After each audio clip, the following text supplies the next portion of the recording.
Oh, okay. Well, again, that doesn't stop me. So, uh, appreciate it.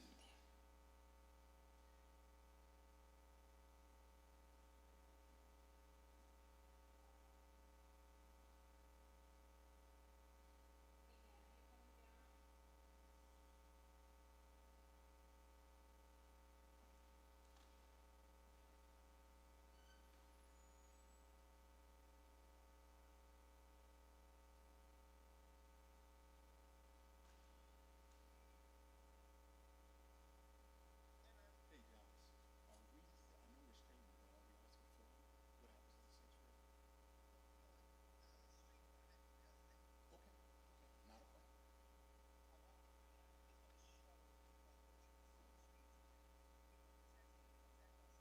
Okay, okay, not a problem.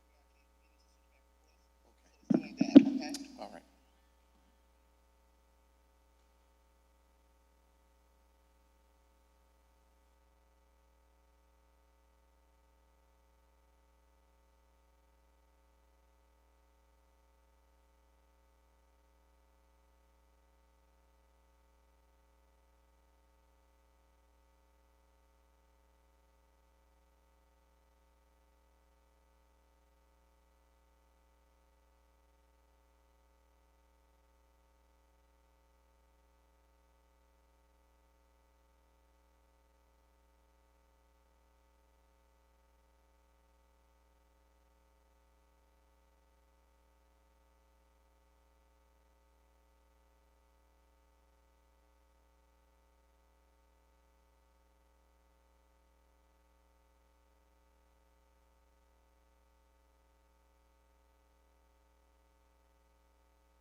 Privilege and the honor of pastoring this people for 33 years.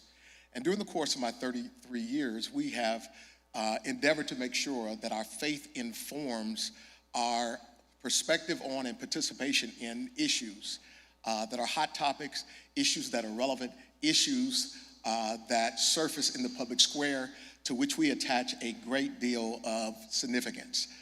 On today, I want to introduce you to a term, and the term is one.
participate in this experience.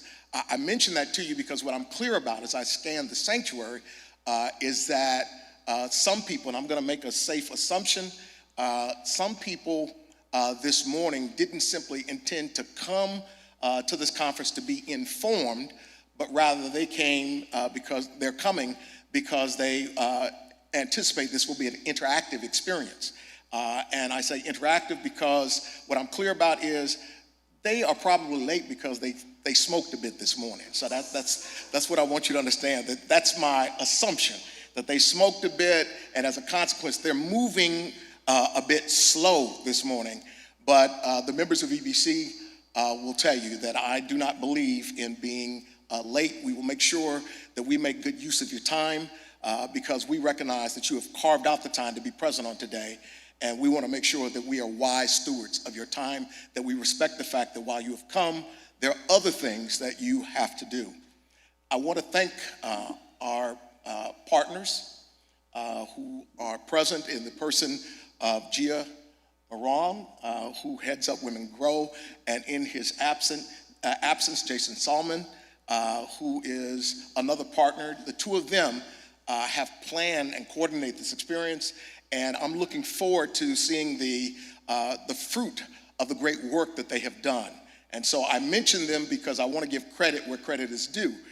This is not my brainchild, quite the contrary. It is one that I share credit with Gia Moran, and she undoubtedly will tell you a bit of the story before. Secondly, I want to acknowledge and thank in advance our AV ministry, which is headed up by Reverend Jocelyn Mann. And I mention that because I want you to know that we are indebted to her for being able to see items and hear things in the sanctuary, but also in the stream. And so we are streaming this morning, and so I want you to understand that you will undoubtedly be on camera. And so if you're not supposed to be here, what I'm going to ask you to do is pull down your hat and put on some shades because you will be seen around the borough, around the Big Apple, and really around the country and the world. So we just want to encourage you. I don't want anybody to be surprised. Additionally, I want to thank I want to thank our security detail. I mentioned them because what I want you to know, if you don't start none, won't be none. So that's the other item that I want to share with you. And we have no problems with people who purchase edibles, people who smoke. It is legal in the state of New York. But again, I mentioned the security because what I want you to know is that while it's legal, it's not meant to be done in our sanctuary or on our premises. We will escort you out. So I want to encourage you to just bear that in mind. And then I want to mention Renee Jarvis, who is our business manager, and she coordinates the facility, the operations staff, and the operations staff are those who try to make sure that everything is in order and that everything is nice and neat. And so I mentioned that to you because if you have issues, I want you to not bring it to me, but ask for Renee Jarvis. And then finally, I just want to acknowledge that I partner with the Board of Deacons and the Board of Trustees, the two main boards of our congregation, as well as the servant leaders and members of EBC. I share that with you because I don't want for you to think that I'm out on an island alone, but rather I have the support of the people of EBC, and it's something that we're proud, very proud to do. Someone has said years ago, it was a member of ours who is no longer here, she moved south. And in a moment of reflection, and I also think in a moment of great pride, she said to me that there are many other churches in the borough of Brooklyn and many other churches in the Big Apple, but there's no place like EBC. When she said it, I thought it was just a member taking pride in her congregation. As I thought about it, I discovered it's not simply a matter of sentiment.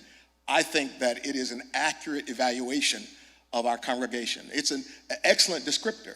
After all, where else can you go where you hear the senior pastor of a Black Baptist church say, Happy Pride Month? Where else can you go where you hear a senior pastor say that we're glad that you've come to this gathering. We hope that you will be present, not simply because you intend to sample and to purchase, but more importantly, we hope that you are here because you want to be informed, that you want to make sure that you learn about the investment opportunities, about the employment opportunities that are present, as well as some implications that it has for our criminal justice system. And so I just want to put that out there to acknowledge that. And I'm going to ask, if you will, that you do with me what we have done always, and that is to begin with just a quick word of prayer. Oh God, we gather in this space, and we do so as those who acknowledge here and now that oftentimes you are calling your people to pour new wine into new wineskins. We pray, oh God, that as we do so, as members of this church and the members of the community, as people in the sanctuary, and as people who are sampling our screens online, we just pray, oh God, that you would enable us to be at ease, that you will enable us to be alert, that you will enable us, oh God, to participate at a level that will allow us to enter the experience and to walk away reasoning that this is an experience that has added quality to our respective and corporate lives. Oh God, we pray that everything will be done decently and in order, and that what is more, that the people who come will understand that we take seriously the biblical injunction that says, be careful how you treat strangers, because you may be entertaining angels unaware. In the name of Jesus Christ and for his cause we pray, amen. Amen. It's my privilege now to introduce to some, and really to welcome back to EBC, the DA of Brooklyn, DA Eric Gonzalez. DA Eric Gonzalez is a friend of EBC. He is a champion of rights, and he is a enforcer of laws in the state of Brooklyn, in the city of Brooklyn, and in New York State, he coordinates with other DAs as well as other DAs around the country to make sure that we understand that you can be a DA and prosecute criminals and drive down the crime rate, but at the same time that you understand that he reasons that it's criminal to prosecute people for low-level offenses, that it's criminal to keep people behind bars and have a record for something that is so nominal. It's criminal to have people's lives ruined for little or nothing. And I want to point out to you that not only is that his sentiment, but he's shown us that he can do the right thing, and he's committed to it because he has made sure that records have been expunged. He's made sure that people have been able to step out from behind bars. And I'm looking forward to what it is that God would have him to do, and that what is more, that the people of Brooklyn will recognize the great work that he is doing. So without any further ado, as he prepares to move from down there to up here, I'm going to ask that he come to us, and permit me to just say this one last thing. He will be darting out shortly because he has multiple commitments on today, commitments in terms of his office. He will be celebrating with a number of community-based organizations, Juneteenth this weekend. And then I also want to say to him, and this is a personal thanks, and that is this, that he takes the time out on the weekends, which is time that he tries to balance between the work he's called to do, which is enormous, and being present with and to his family. And I want to thank him for proving that you can indeed balance work and home. And so without any further ado, Mr. DA.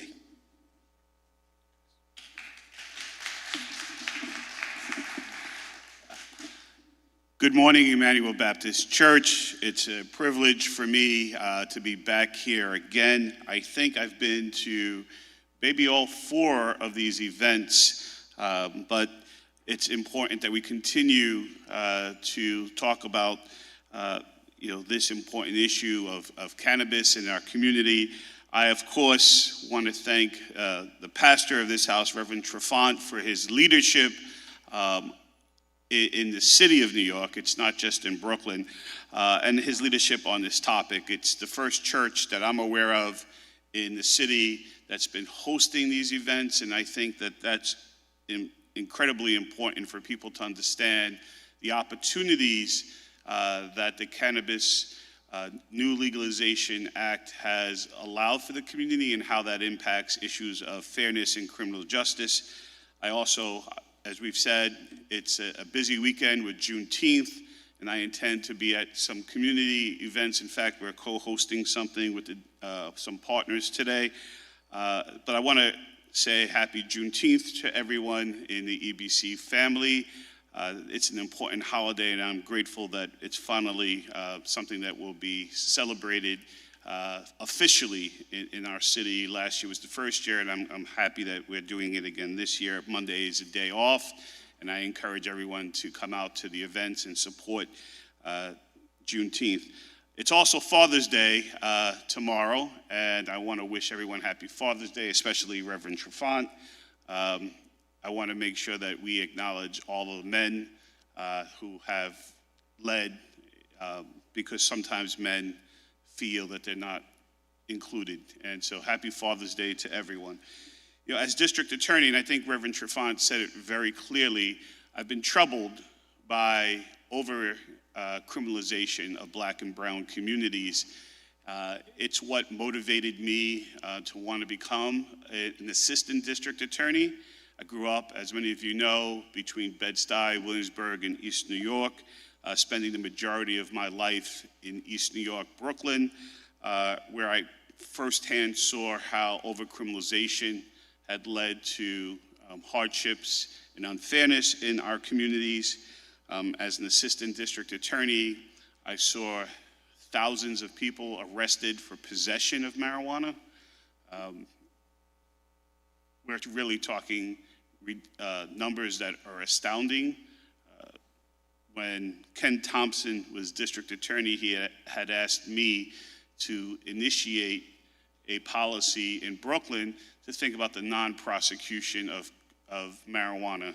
And what I learned, and what should continuously cause outrage, is that over 90% of the people prosecuted in Brooklyn were people of color, primarily African American and Latinos. More than 90% of the people prosecuted for the possession of marijuana in this county, in Brooklyn, were people of color. Those numbers were extraordinary. They were roughly 15,000 people a year. So we're not talking about 90% or over 90% of a small number. It was among the highest rate of arrest of any charge. In fact, it probably was the highest in those years, the possession of marijuana. 40% of the people who were arrested out of that group, that was their first brush with the law. So 40% of the people who were arrested out of that cohort of people had never been arrested before, and marijuana was the entryway into criminalization. Many of those people were saddled with convictions that lasted forever, pursuing opportunities to grow in their lives. Again, I saw that firsthand growing up in East New York. The war on drugs was devastating to Black and brown communities. Many of the young people that I went to school, and I'll say that I went to school with Gia, I'm a little older than her, but we were at school together. Many of the people that we grew up with got involved in and arrested because of the war on drugs and never fully recovered.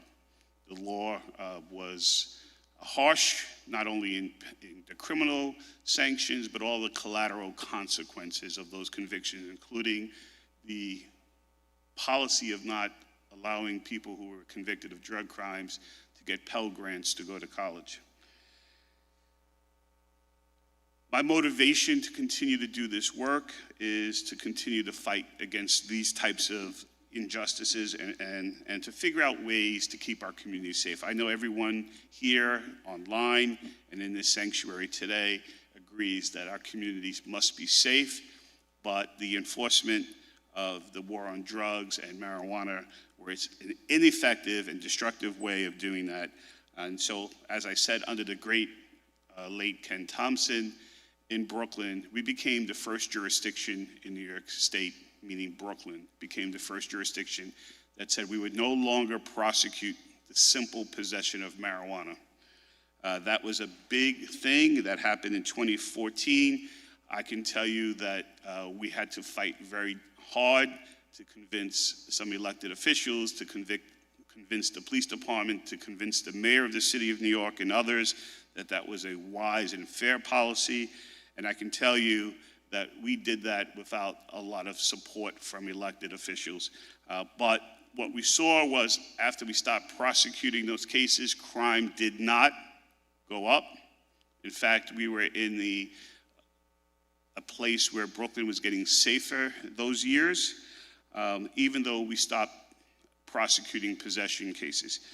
After my predecessor and my mentor, Ken Thompson, passed, I continued that practice and expanded on it and said I would no longer prosecute smoking cases. Before it was just possession, now I included smoking cases, and we announced initiatives to make sure that we could start getting these cases out of our justice system, that we would no longer provide a rubber stamp for the arrest of these cases and make those cases come through the system. We would decline to, we had a policy to decline to prosecute, meaning that the New York City Police Department no longer had a legal justification to put those cases through.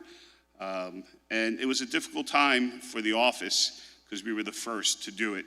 I later, in about 2018, vacated 3,000 summons warrants for these so that people would no longer get arrested if they had an open marijuana case. That was done with the clergy and others throughout Brooklyn. And later, at the end of 2018, I dismissed 1,400 warrants that were pending in our courthouses. Those warrants had been, in my opinion, mostly issued under the stop and frisk policies. Those were all people whose only charge was a marijuana charge. This was an important step to get to legalization because it allowed our legislature to see and to really allow our communities to see that possession of marijuana or the smoking of marijuana was not a driving force into criminal activity, because Brooklyn continued to get safer during those periods of time. In 2018, we had the fewest shootings in the history of our borough, and in 2019, we had the fewest number of homicides in our bureau. And so things were going. We also started a policy in Brooklyn to seal old marijuana convictions. And I think this is so critical to understand why this was so important to be done. Many people from Brooklyn come from immigrant backgrounds, whether it's from the Caribbean or elsewhere. These convictions had collateral consequences, and one of them was deportation. And I saw dozens during my time as the chief assistant DA in Brooklyn. I saw dozens and dozens of people deported because they had a marijuana conviction. That was the only thing on their record. Sometimes they were deported 15 years after, 20 years after that initial conviction for marijuana. So the criminalization of marijuana had direct and devastating impacts to our community, and I am grateful that the legislature finally, after fighting for many, many years, got legalization done.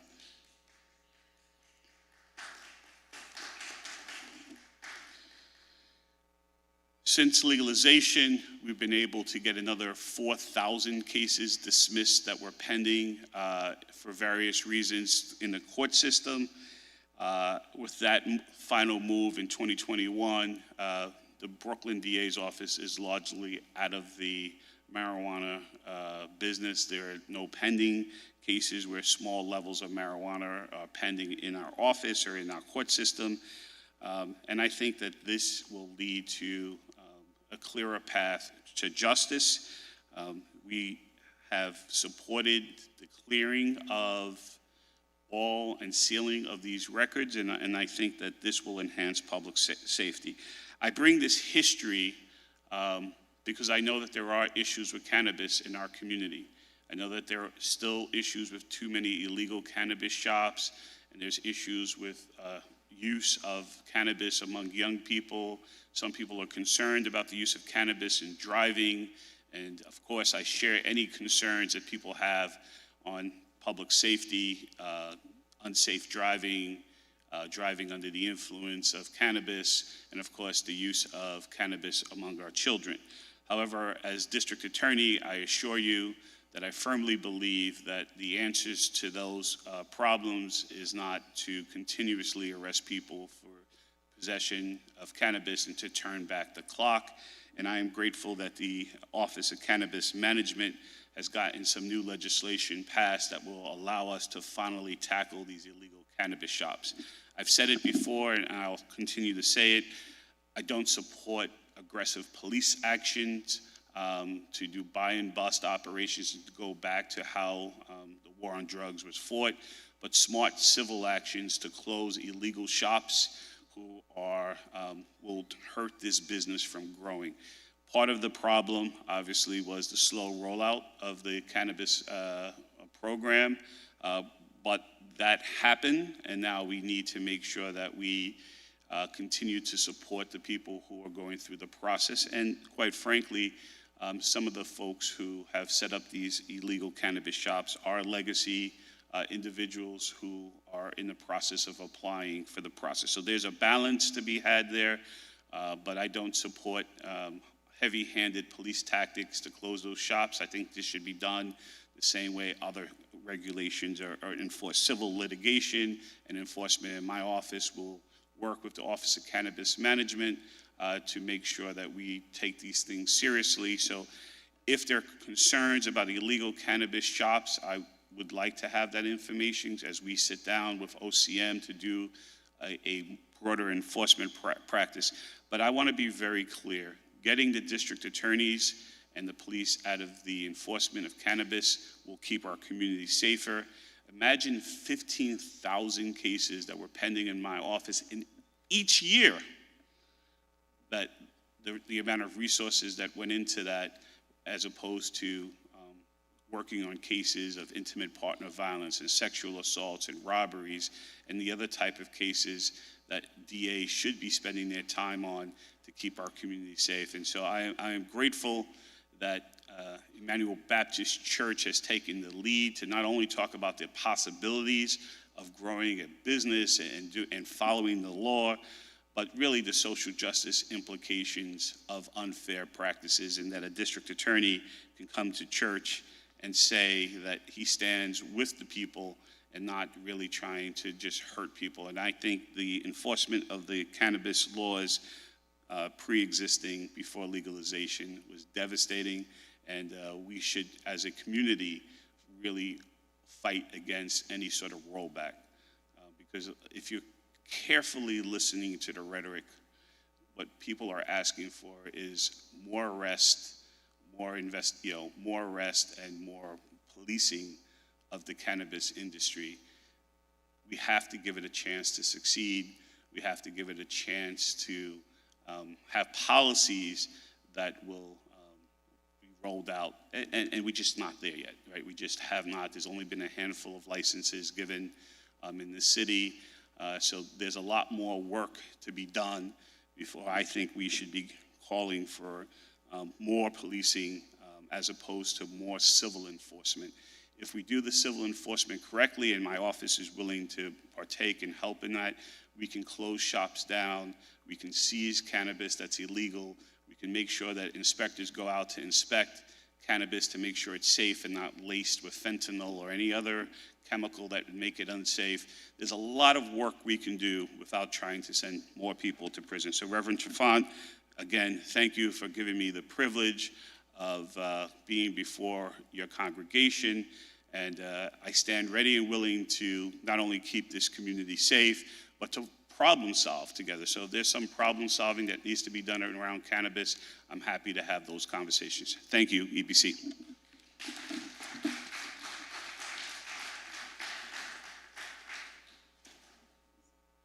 A couple of quick housekeeping matters. First of all, I want you to know that I appreciate you not being selfish, nor being small-spirited.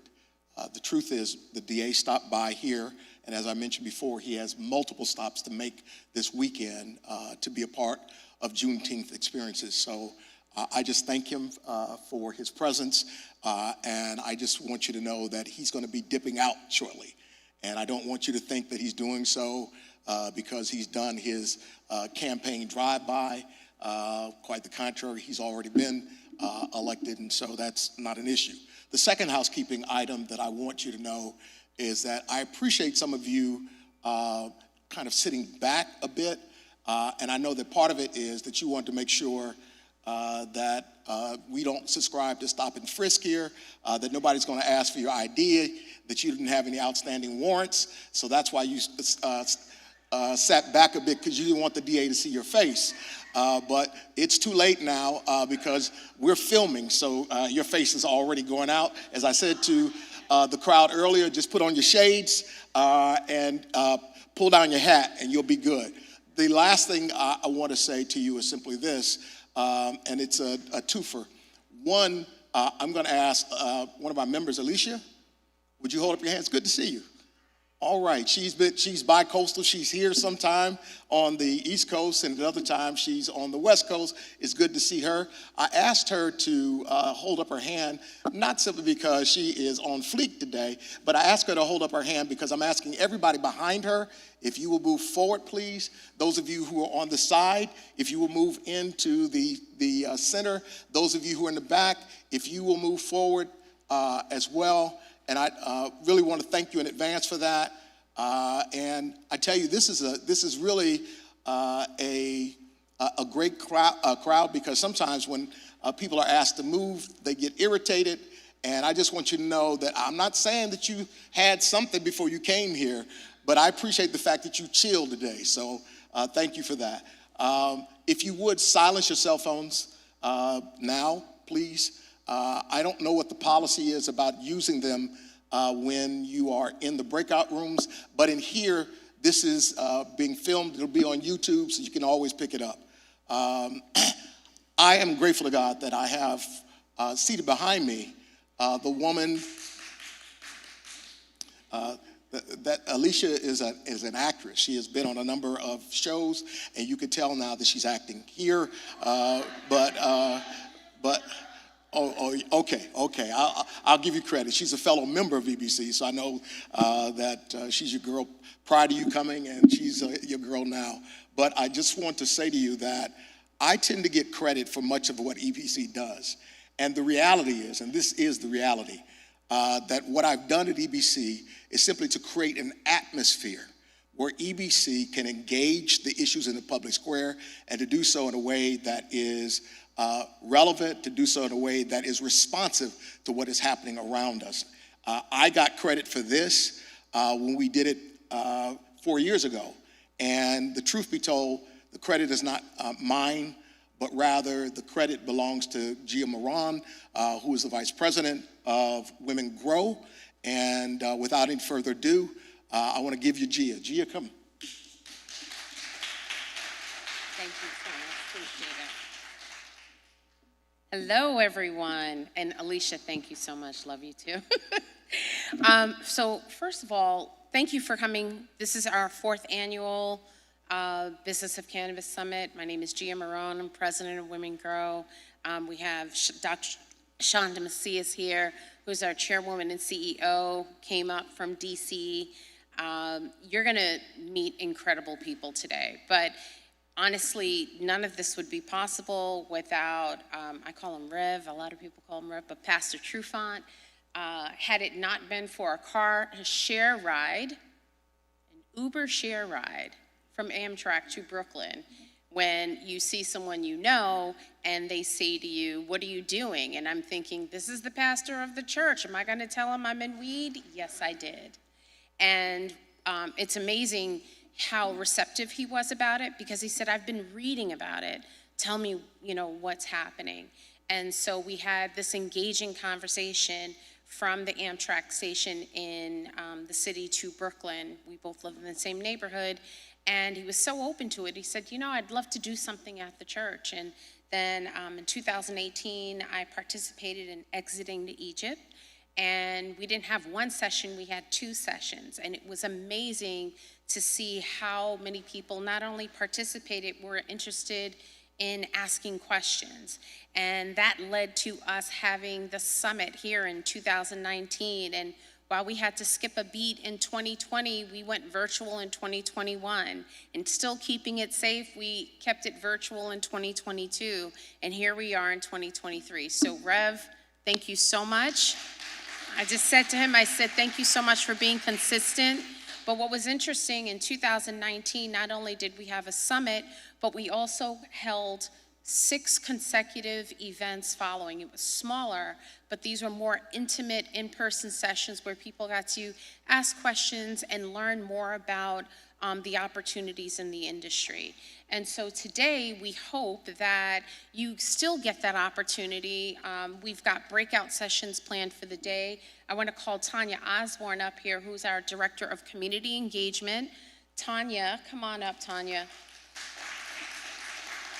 And none of this is possible without Tanya Osborne, and she is incredible because she has gone into the community so much and has met so many of the business owners and leaders like I have, and we're always vetting, and I wanted to acknowledge you because you're awesome and just amazing. But Tanya and I met at the same time in the industry, and so she's actually going to be going over the agenda. So we were supposed to have Tremaine right here and Chris Alexander. Unfortunately, they were held up in some sessions, but they will be here. So I don't want you to think that they're not showing. They will be here. You know, it's Juneteenth weekend. There's a lot happening. So I'm just honored that you all decided to come here to start your Juneteenth weekend. But on each floor, so we have the sessions here in the sanctuary. We've got a session that will be happening on the 2nd floor and then on the 3rd floor. And then Tanya's going to also talk to you about our exhibitors that we have here, which are business owners and the education. So why don't you come over and tell them what's happening, Miss Tanya. I love giving Tanya the mic. Thank you. Hey, everybody. Good morning. Thank you again for coming out. So I need everyone to do me a big favor.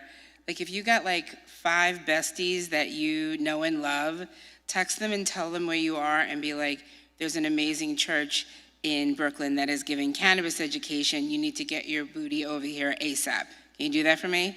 Text a couple of your friends. Because again, it's early on a Saturday, and I know Rev is like, you should be here, and you should. But tell your friends that we're here. So I want to go over the agenda. Again, thank you for being here. And we do have someone from the OCM. And like Gia said, Chris is coming. And we have John from the OCM here, so I'm going to give a little chat as well. But you have your bookmark. Clearly, the font is not for the 50-plus-year-old. But so we had upstairs today, once we're done with our talks in the sanctuary. Oh, bigger fonts. Thank you so much. Okay. All right, so we have our talks, then we move to our Why Buy Legal talk, which is in the sanctuary. We have our Cannabis 101, which is on the 2nd floor. The 2nd floor. So on your bookmark, we had to do a little switcheroo, so we're announcing that there's a switch. So if you're interested in attending hemp versus cannabis and basically understanding the difference of between hemp and cannabis, they'll be on the 2nd floor. And then illegal to legal, how to legitimize your business is on the 3rd.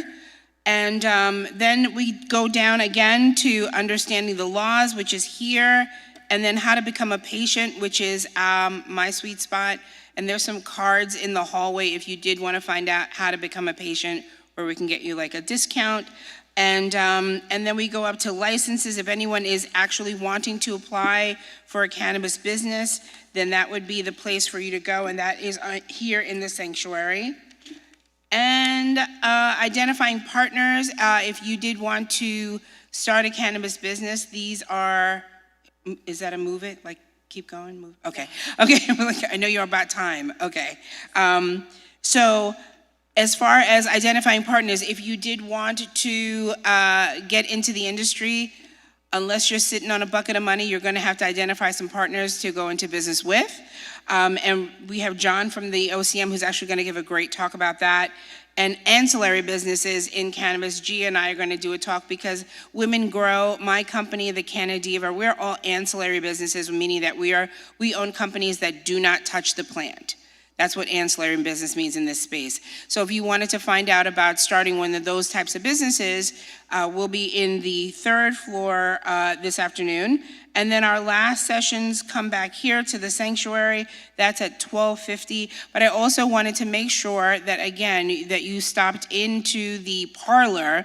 We have 8 brands, some education brands. We have 2 colleges, a workforce development organization. So if you did want to possibly work in the industry, I always think it's great to work in an industry before you immerse yourself in business. And there's so many opportunities. And Cannabis Workforce Initiative is here, LIM is here, CUNY is here, all who have cannabis education programs currently in place. You can get a master's in cannabis. Did you know that? Like, it's pretty amazing. And then some local community brands that have some amazing products that you should definitely check out. Myself and Gia will be around if you need us. And if you have any questions, come see me. That's it? Yeah. Thank you. Thank you so much, Tanya. I also wanted to quickly ask you all, listen, these complimentary, as someone said, don't use free, use complimentary because there's such value behind it. I ask that you continue to support EBC. These events are complimentary, AKA free, but none of it is possible without donation. And so we're always big advocates of donating and supporting EBC, and there's some QR codes that are in the front of the church as you enter, also here up front, and then I believe there may be another board in the back, I'm not sure. But you can always go to ebcconnects.com and just click on the give option. Just whatever you can, because again, these events are free where many people are paying for these events across the country to get this information. And not every day do you have the Office of Cannabis Management that brings in their full team to really go through the full programming, of which many people have questions about. So having the team here on site to be able to run through the presentations and answer your questions, yeah, I think is a pretty big deal, and it's an honor that I bring up because Chris Alexander, as I said, is a little tied up, but someone that I know long time in the cannabis industry, he's near and dear to me, John Kagia. When I first met him, I was like, hey, your last name is my name spelled backwards. But John, I would love for you to come up here before, John is our speaker before we break out to the sessions. But John will give you a quick insight on the Office of Cannabis Management. He's the Director of Policy and one of the most brilliant people that I know in the industry. Come on up, John. Thank you.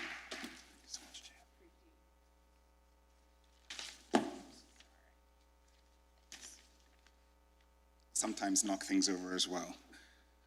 Thank you all for being here. Thank you, Pastor Trufant, for having us. Thank you, Emmanuel Baptist Church, for inviting us into this extraordinarily beautiful sanctuary. When I started my journey in cannabis a decade ago, I would never have thought that I'd be standing in such hallowed ground to speak about this plant, to speak about this industry. I think it's extraordinary testament to how far we've come in a decade, and how far the conversation has moved. And I'll start with a short anecdote of an experience that profoundly shifted the way I think about the role the church plays in the conversation as a society we should be having about cannabis. So I was born and raised in Kenya, and Kenya is a fairly conservative country. I grew up in a very conservative family. And my aunt is both the most religious woman, but she is just a towering woman of faith. And so I'd been in this space a couple of years when I went home for the first time. And she was the person I was most apprehensive about, because I was going to have to tell her that I work in Bangi, which is what it's called locally at home. So we sat down, and she's like, "My son, I hear you're selling drugs." This conversation has not started well. I was working as an industry analyst, and my role was to be an objective analyst of the industry, understand the size, growth, evolution of this industry, and what was driving this extraordinary change. And to be clear, cannabis is one of the fastest evolving issues in our society today. And in the time I'd been in this space, I'd spent countless hours, not just doing my own research, but talking to people in the space, talking to people who were using the plant, and trying to understand what is driving this change. A good part of my time, my work at the time, was spent talking to patients, talking to family members of patients who had literally tried everything and given up hope, and then either seen an article, seen a news story, spoken to somebody else who had said, "Have you tried cannabis?" And initially they're like, "No, absolutely not." And then they contemplate, "My grandmother's going to die. My child is going to die. We've lost hope." So I sat with her for what I thought was going to be a brief and very animated conversation, but she sat and listened, and we spoke for a couple of hours. Most of that time, me just relaying experiences. I wasn't embellishing, I wasn't adding any stories, I was just talking about parents who had seen their children who had been told they were going to be terminal in 4 months, 4 years later, playing in the grass, doing cartwheels. People who had lived with debilitating pain for decades, who had found cannabis modalities that had allowed them to live rich, full lives. Friends of mine, people I knew very well, people I trusted deeply, including one of my dearest friends who had been diagnosed with stage 4 pancreatic cancer and told he had 3 months to live. He got on cannabis regimen, and he lived for 22 months, and for most of those 22 months, you couldn't even tell he had cancer. He was eating healthily, he was exercising, and he got to spend that time with his young children. It wasn't a miracle drug. It didn't keep him alive forever. It didn't make the cancer go away. But it allowed him to live with dignity through his last days. So I sat and I told her these stories, and she sat and she listened. She's a deeply thoughtful woman. And after I told her these stories and explained this is why I'm so interested in this space, because I think there's something here the world needs to understand, she said, "If what you're telling me is true, my son, then I think we need that here." You see, she spends a lot of time in hospice, 3 days a week usually, sometimes more, in deeply impoverished hospitals where patients literally don't even have money for pain medicine. And so she's just there praying with them and holding their hands and trying to help them pass with dignity. And so she understood what it meant to be in truly debilitating pain with nothing that can help. She understood Kenya's an agricultural economy. The idea that you're saying we don't have to import profoundly expensive, unaffordable pharmaceuticals from the West for something we can grow in our backyards. She understood that part of mission, part of the gospel is compassion and kindness and healing and comfort and peace. And so in a 2-hour conversation, this woman who up until that moment I don't think would have ever contemplated that she would endorse cannabis as a treatment, a path to health and wellness, has become one of my fiercest champions in a country where it's still a highly, highly punitive environment, where they still throw the book at you for being caught with a couple of joints. I share that story because I think that's the extraordinary role that the church can play in this conversation. In shifting this narrative away from the very punitive, truly punitive approach that most of our global society has taken toward cannabis enforcement, something that many here in New York State have lived through.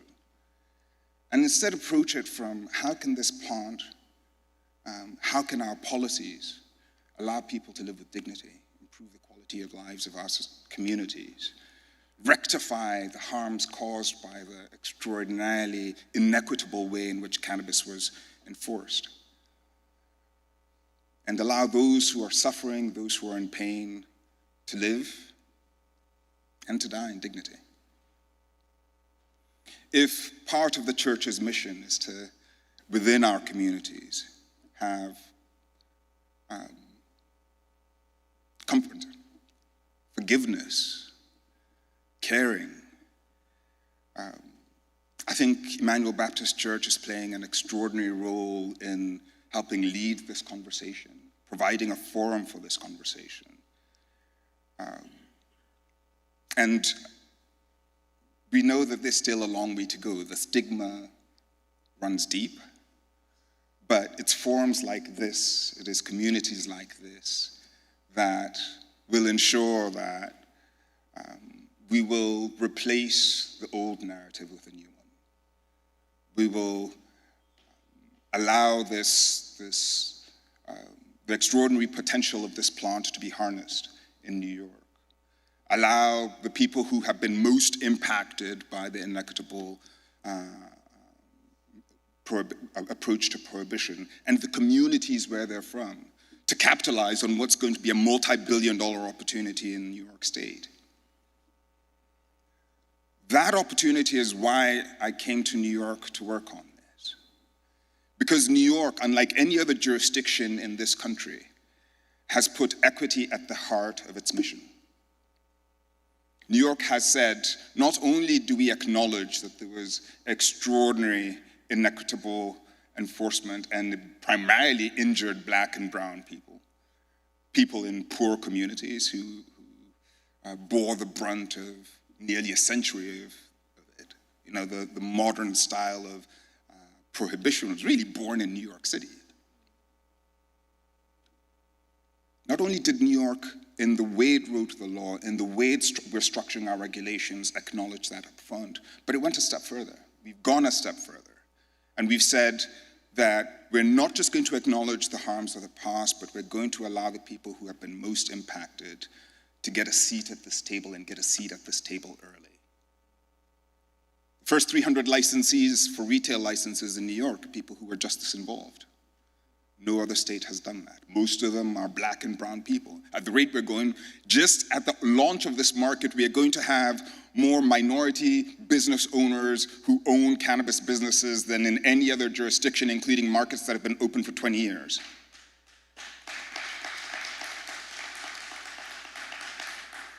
And it's not just about giving these communities a seat at the table. It's developing a market structure that enables their seat at the table to be protected when the big money rolls in. And we've seen that happen in every other market where as soon as the floodgates open, consolidation, people getting bought out, people being pushed out and priced out. You know, when this industry began, when the adult use market began, there was a lot of very excited talk about cannabis being a new market for female-led businesses. The initial numbers were really strong. We were saying, this industry is going to break the glass ceiling. What has happened since then? Consolidation that has dramatically lowered the rate of women-led businesses in this industry. I think New York's approach to building this market is different. It presents an opportunity to allow our equity stakeholders not only to do well in this space, but allows them to hold their position in this space as this industry grows. And this industry will grow. It's no secret that New Yorkers have an extraordinary appetite for cannabis. I think we must acknowledge that because that's what this industry, this legal regulated market is trying to harness. But we believe this industry can be built both equitably, sustainably, safely, and ensure that, one, we keep cannabis out of the hands of people who shouldn't have access to it. And our rules ensure that we're keeping it out of the hands of children and doing everything we can to make sure it is not appealing to our youth. Two, that we have robust enforcement mechanisms in place for the bad actors, people who are flouting our laws. And I think you've started to see the news stories coming out of the work the office is doing to shut down the people who are operating unregulated stores. Three, doing this in a systematic approach. One of the challenges that many other jurisdictions have faced is going too fast, too soon, without any consideration of what happens when you hypersaturate a market like this, which has led to acute business disruptions. And so prices crash, people can't operate viably. The demand is there, but it is challenging to run these businesses successfully. We've spent countless hours talking to regulators in other markets to understand how this can be done, to ensure that we don't face the same challenges that other jurisdictions have done, but also ensure that the systems we put in place will be sustainable over the long term. This is just the beginning. And as a man much wiser than me says, it's a period that we call the messy middle. Building a market this large, this complex, in an industry or in a state with like New York, where New Yorkers don't ask for permission, they ask for forgiveness. It's challenging work, but it's profoundly important work. And so we're grateful, profoundly grateful to Emmanuel Baptist Church for giving us a place to help explain what is happening in this market and help the community understand the scale of the opportunity that lies ahead. We're profoundly grateful for all of you for coming out on this weekend to participate in this very important conversation. And we look forward to working very closely with you and with this community to ensure that we do build a model for equitability, sustainability, justice, and health in New York, because this is the market that will lead the world in this emerging and profoundly exciting new industry. So thank you all. Please have a wonderful day. Our team is here to answer all of your questions, and we look forward to a great conversation today about the future of cannabis in the state of New York.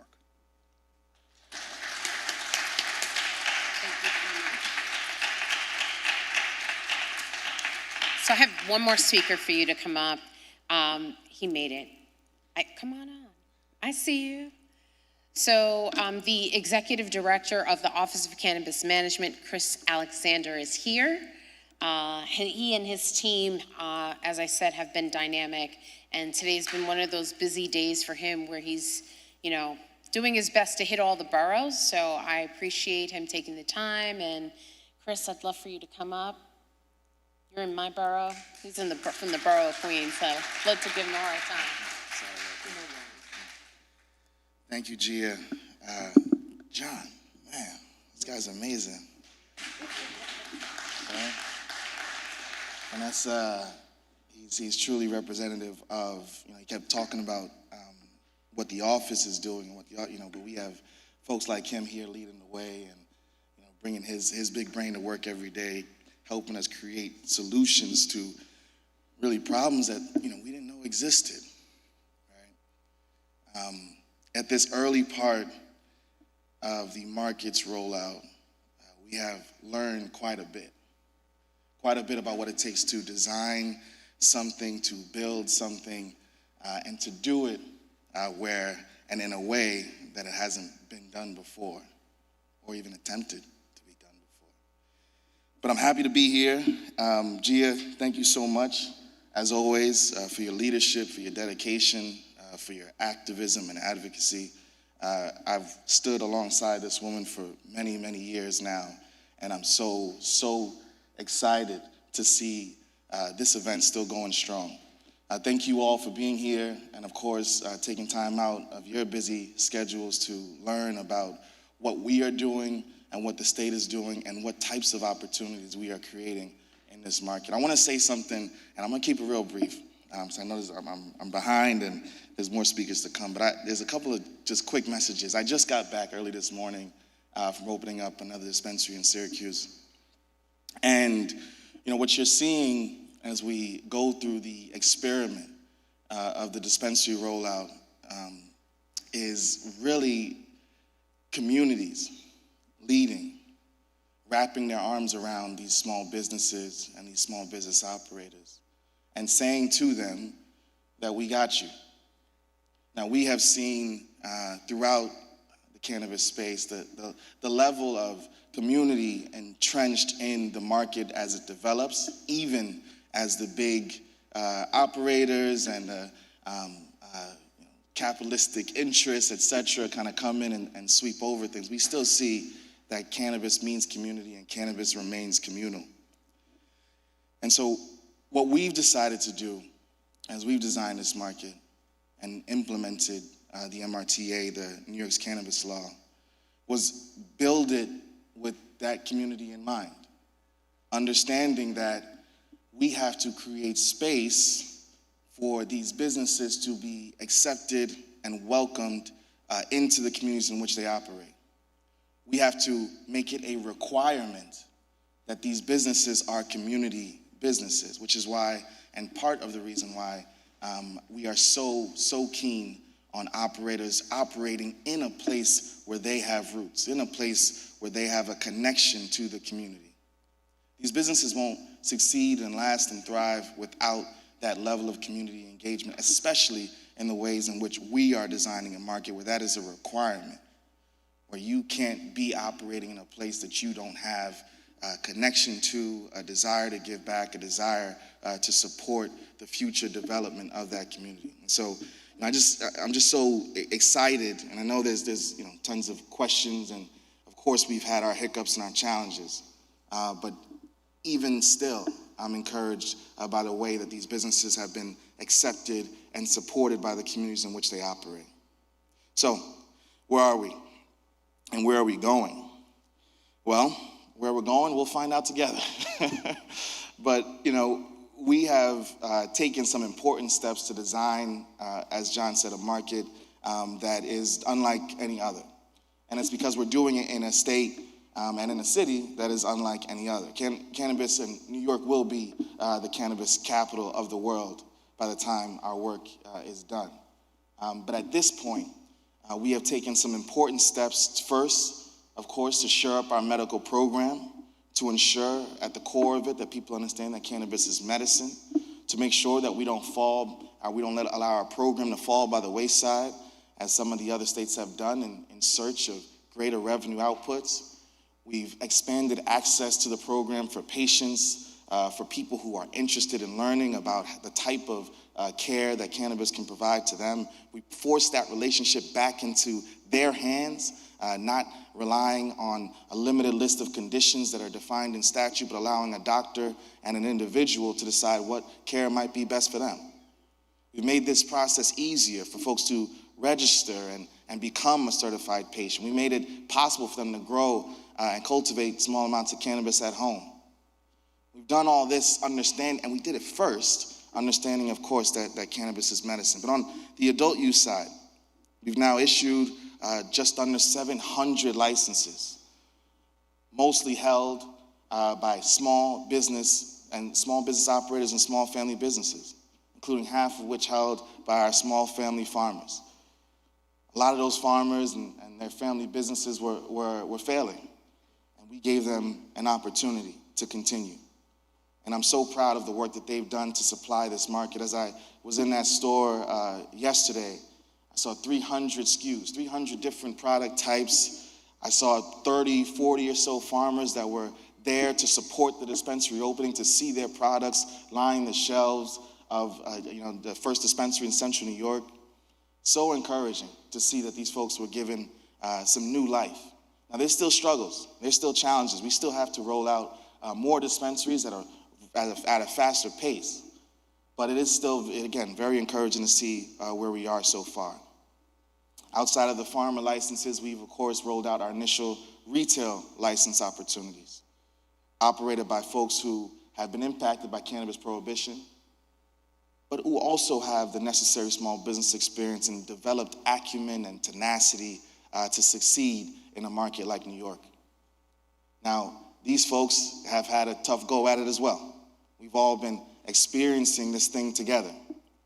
But what I can say about the time that I've spent is that these folks are incredible.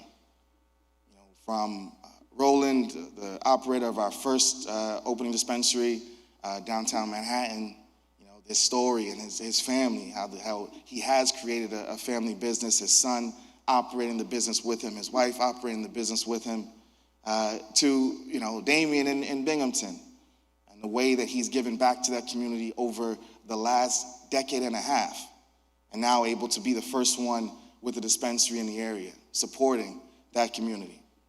We are doing what we said we would do. A lot of folks didn't like when we said the first licenses would go to people who were impacted. And we reminded them that we are doing what we said we would do. We are creating opportunities in a way that they did not exist before. And we have a lot more work to do. This fall, you'll see us roll out additional license types for cultivation, and distribution, etc. And we'll create more small businesses coming into the space, with that being the key focus. Now, there's space for the big businesses, of course. This is New York.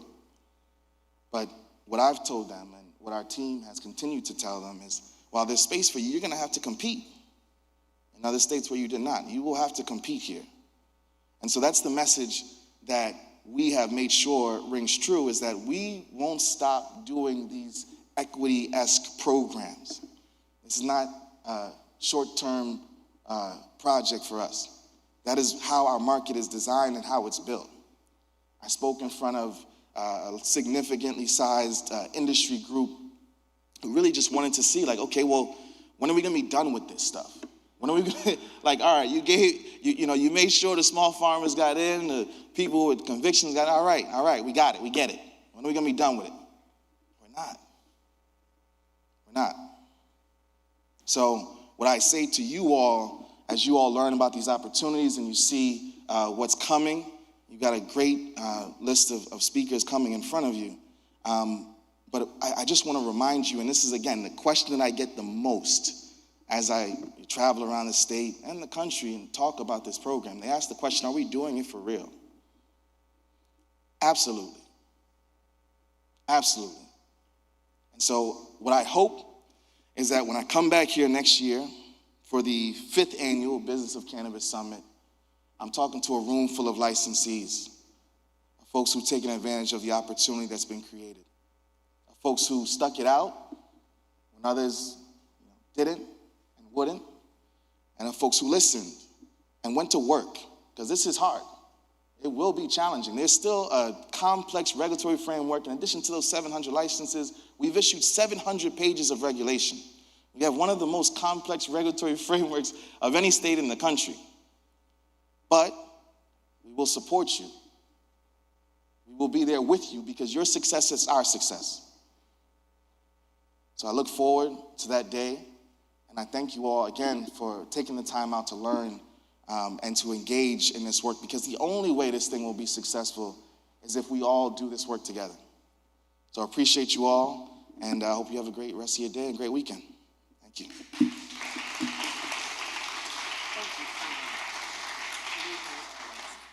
Okay, folks, so it's now time for the breakouts. What's amazing, the sanctuary, so we're live streaming now only from the sanctuary.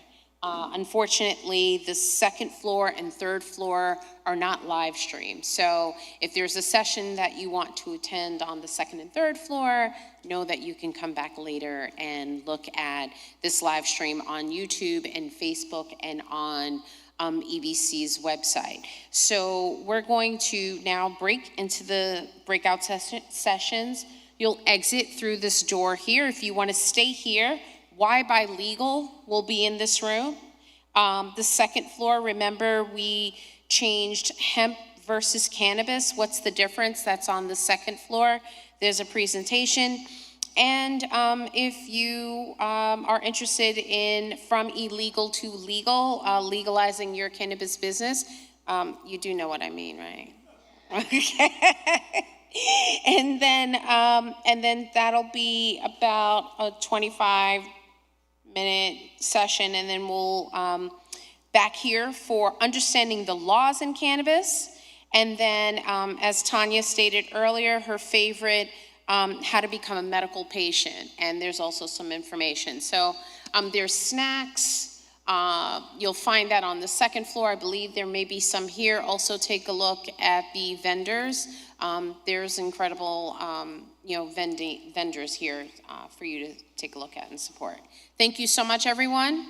And I don't know, who's the person here? 5 minutes as we're walking. Yeah. Up. 2. Thank you so much, you guys, for coming today. I hope you enjoyed the day. We'll be back here, all of us will be back here in, at 12:50-ish? Yeah. Are you okay? Yeah.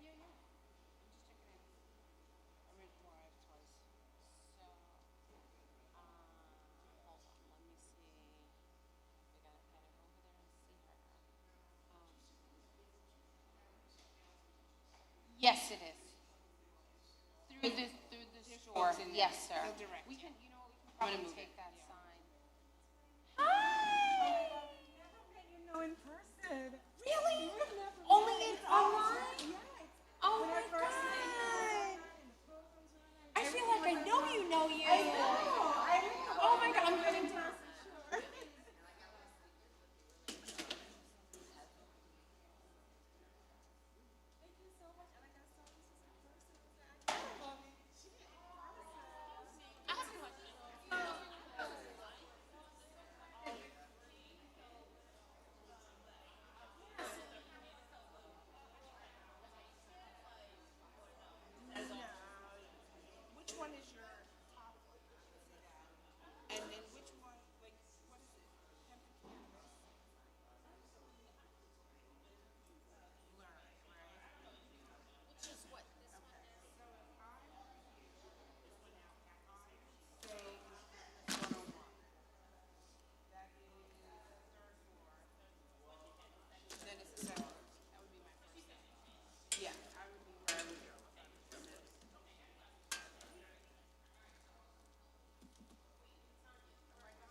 It's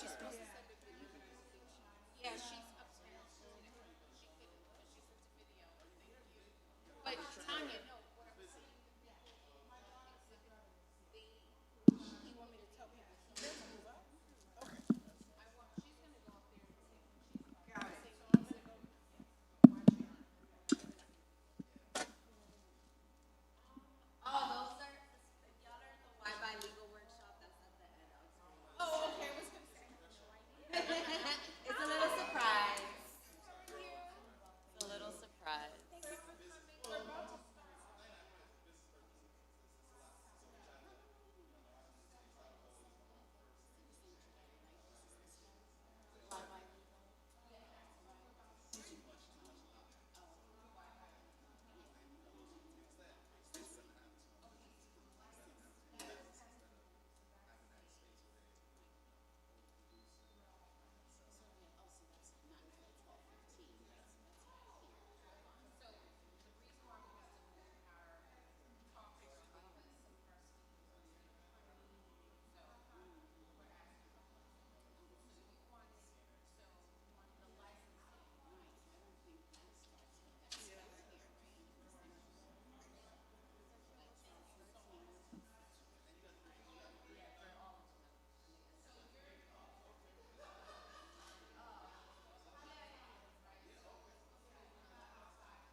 So I'm saying basically it's 11:25. I'll start what in 4 minutes, and then we go on till 12.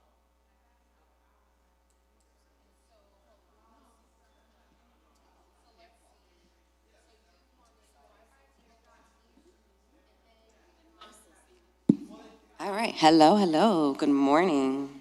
So if you're here for Why Buy Legal, we're gonna get started. I know folks are watching through the live stream or it's gonna be recorded. So I'm gonna be, because it's being live streamed and we wanna make sure everybody can hear and see the same presentation, I'm gonna have to be on the pulpit. Normally for this size crowd, I like to keep it intimate, be on the ground, so bear with me. For my fellow OCM folks, we're gonna get started here. Thank you. All right, so if you're here for, also, like, don't be shy if you're in the back. If you're able, willing to, come on, move forward. We're a small group. We feed off of energy, especially from a pulpit, so it'd be nice to kind of see and be able to hear everybody as well. All right. So my name is Catherine, or Kathy Diaz. I'm the Public Health and Campaigns Coordinator at the Office of Cannabis Management. And we're gonna quickly, so my presentation is about Why Buy Legal New York, named after our digital campaign that just wrapped up a couple weeks ago. And we're gonna be talking a little bit about how legalization makes cannabis safer for families, communities, and some resources available. And why transition into the legal market, right? Why transition into the licensed market? You know, I'll just be able to show some numbers and walk through some of that as well. And I really want to make more space and time for questions that you may have on any of the information on the deck, or just any questions you have in general. So I'll try to kind of breeze through that so that we can have more of an interactive session, since I know y'all been hearing people talk a lot. All right, so we can hit the next slide. So let's talk about, what does cannabis consumption in New York even look like? Right? And so there's 1 in 3 New Yorkers have reported consuming cannabis in the last year. This is from data collected in 2021. And we know that in the last month, it's 1.9 million reported. And so majority of folks consume for non-medical reasons. Often we talk about recreational. In New York, you'll hear us use the term adult use, right? Because folks use for many reasons, not just for recreational, for medicine or spiritual. So adult use really is kind of like catch-all phrase for us. Next slide, please. And so I wanted to share also some data on some key populations that we often get asked questions about. For example, older adults reported, right? This is 2021 data available. 7% are cannabis consumers between 55 to 64. and about 3% of 65 plus of older adults are reported consumers. When it comes to teens, we're looking at 19%, and this is all information for New York. And we know that in regulated states or after legalization, particularly access to young people, the numbers tend to plateau, right? So there's this idea that, once legalization comes, that, teen consumption is going to skyrocket. And that's just not the case of what we've seen nationally. It actually remains pretty stable. And we know numbers across the country have dramatically shifted as well, given, vaping and smoking other substances. Next slide. All right, so where do folks get their cannabis from, right? Particularly, we're a brand new market. We're still rolling out stores. Folks still cop right from a family member or a friend. Of course, they go to their friendly neighborhood dealer, whether that's going downstairs to the block, whether that's coming to your door. And then 25% go to an actual store, co-op, or dispensary. And so this is really kind of important for us to get an idea, right? When you have your and this is something we heard often in our focus groups for our campaigns in the last 2 years, is that you trust your dealer, you trust your family member, you trust your friend, right? They have never gone wrong. Why would I stop buying flour from the person that I've known for 20 years, 10 years, whatever it might be, right? And so we recognize that it is a challenge, and it's gonna take time to transition folks into the regulated market or into a licensed market. And part of our Why Buy Legal campaign that rolled out was really exploring different reasons why people should, explore that, right? What does the legalized market actually offer? And so we still know, and I think at our last board meetings, which are all available on our website, you saw more recent data as to what New Yorkers are buying and interested in, right? So dried flour is still, rules, followed by edibles, which continue to grow dramatically. And I can't see very well, but the third was vape oils. So you can see some of those, and I think they'll also be available on the live stream recorded if you want to take a look at it closer. So next slide. So why buy legal, right? Let's talk about why transition. If you can hit the next slide. Right, so our product labels, and this is a sample one that you can see, right? Labels are accurate and transparent. They include a QR code, right? So sometimes, especially, you're buying flour, you don't really know what you're getting, right? You're getting a name of a strain, and I'm gonna assume that's what it is, right? And so when you go into a licensed dispensary, right, you're finding products with labels that are accurate, transparent, and that you can trust. They all include a QR code that have their lab testing results, because everything is lab tested, right? It's not just magically gonna appear on the shelf. You're going to be able to see, and I'll have some close-ups in a couple of slides, where you're able to see the total milligrams per serving. You'll be able to see the milligrams per the package of THC, CBD, and other cannabinoids. I know I'm throwing words, and I think after this session, there's another session that explains what some of that is. And then, of course, they prevent accidental consumption, right? So you're able to see a clear package with our universal symbols. THC, it says cannabis, right? So you can't confuse this maybe for something else. Next slide, please. Right, and so all cannabis in New York State, based on our regulations, have to be fully packaged. And that includes, for example, when it's at sale. So you're never gonna see a Ziploc bag, and you should not see a Ziploc bag on the counter. They all have to be child resistant and tamper evident. Incredibly important in New York, that is in our regulations. Those are things that, for example, our compliance teams review to ensure that packaging is, it's child resistant. We know kids are creative, so it's not to say, but whether it's flour, edibles, they must be child resistant. And then, of course, really key, and this is something that, I would love to kind of have more of a dialogue down the road. Our images, our fonts, the design cannot be appealing to anyone under the age of 21. If you see that ABC Cannabis, it's very basic, right? Like, it's very simple, basic. You don't necessarily see bubble font. You don't see bright colors. All of that is regulated in New York State. And they have to include what we call our universal symbol and warnings, which is those 3 symbols. They always come together, right? You're never gonna see just a triangle or the circle, they're always together. And similar to other food products, similar to, whether that's pharmaceutical medicines or cleaning products, right? They all have symbols that we know that tell us, hey, this is something, a safety alert, right? And that's precisely what our universal symbol and warnings do. All of this was focus group tested as well, right? So we had New Yorkers from all across the state, all ages, all ethnicities, parents as well, and asked them, like, what do you think of this design? And we even had, I remember the child of a parent say, yeah, like, just like traffic symbols that we recognize, that's why we were able to utilize and move forward with this design, because we've seen it in traffic symbols that are easily recognizable. Obviously, children are also learning their shapes, and it's something that they can recognize. When I see that triangle, that circle, that's a no-no, right? And then, of course, all of our products must have nutritional information and the potency or the strength of the product included. We know with particularly in cannabis this day and age has evolved in the last couple, let's say 30, 40 years particularly, right? Where the potencies are not what they used to be. They're much more potent.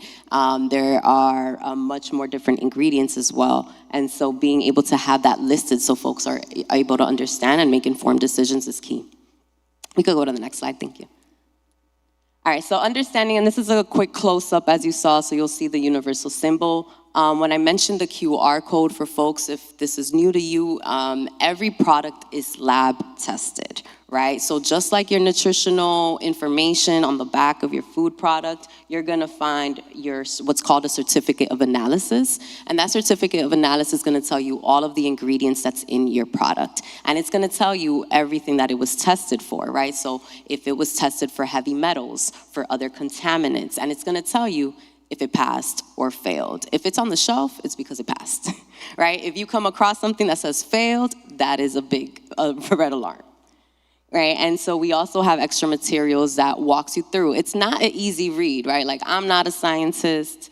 Math is definitely not my strong suit. But we do have some materials that walk you through what some of the terms mean in there. The certificate of analyses do tend to be a couple pages, but it's really key, right? You're seeing a product label. You're not necessarily gonna see all of the terpenes that are listed, right? So being able to scan with your phone, the certificate of analysis will tell you all of that's in there. And that's something, for example, when you're in a licensed dispensary, you can have a bud tender or the retail associate walk you through what that is, right? They're there to help and support, and they're excited to do that from a lot of the conversations we've had with them. So being able to say, like, take some extra time and walk me through what this means is something that they're excited to do. And then, of course, as I mentioned, the product contents particularly. So being able to know what's the strain. Nowadays, we got plenty of strain names, right? Like, what is white truffle? I came from the days of, like, the haze, right? So I'm from Uptown, so it's like haze all day. But now we have so many names, the gelatos, the white truffles. It's like, what is that, right? So you'll be able to see those product names or what's called the cultivar names. You'll be able to know, oftentimes in our stores, you'll see it's indica, sativa, hybrid. But the terpenes are really, that are listed in your QR code, are gonna give you a better idea of, how might that possibly affect me. So, being, as I'm explaining, at the licensed dispensary, transitioning to legal, you get a wealth of information that we don't often get on a Ziploc bag, right? But that we do get at our shops, that we get through the workforce, that we get through the label. And I think we could go ahead to the next slide. Yeah, and so, for example, we have, that was a jar sample. We do have chocolates available. There's a wealth of edibles. We have beverages in New York State, right? We have gummies, as folks know, and that's only gonna continue to get more and more innovative with time, right? So being able to know and recognize what and how to read it is gonna be key. So yeah, you'll see again, like I said, the nutritional facts, let me see what else. And then, of course, other additional warnings of, what numbers to call in case of an emergency or in case somebody overconsumed. So we'll talk that in a second. And next slide. All right, so knowing what we heard, right? These are 3 samples, and I'm gonna ask folks, because it's being live streamed, if you can head to the mic, or we can have maybe Julian help bring it, folks, if you're not able to. Do these products meet the New York State requirements as you saw on the screen earlier? And from what I described? No, right? All right. All right, you can hit the next slide. All right, that's definitely a no. So if you can just describe why they don't meet our requirements. Okay, I'll repeat it, it's okay. It doesn't have the 3 things, right? The 3 symbols, the universal symbols. So the triangle of, it has THC, the 21 plus, and this is a valid New York product, right? What else?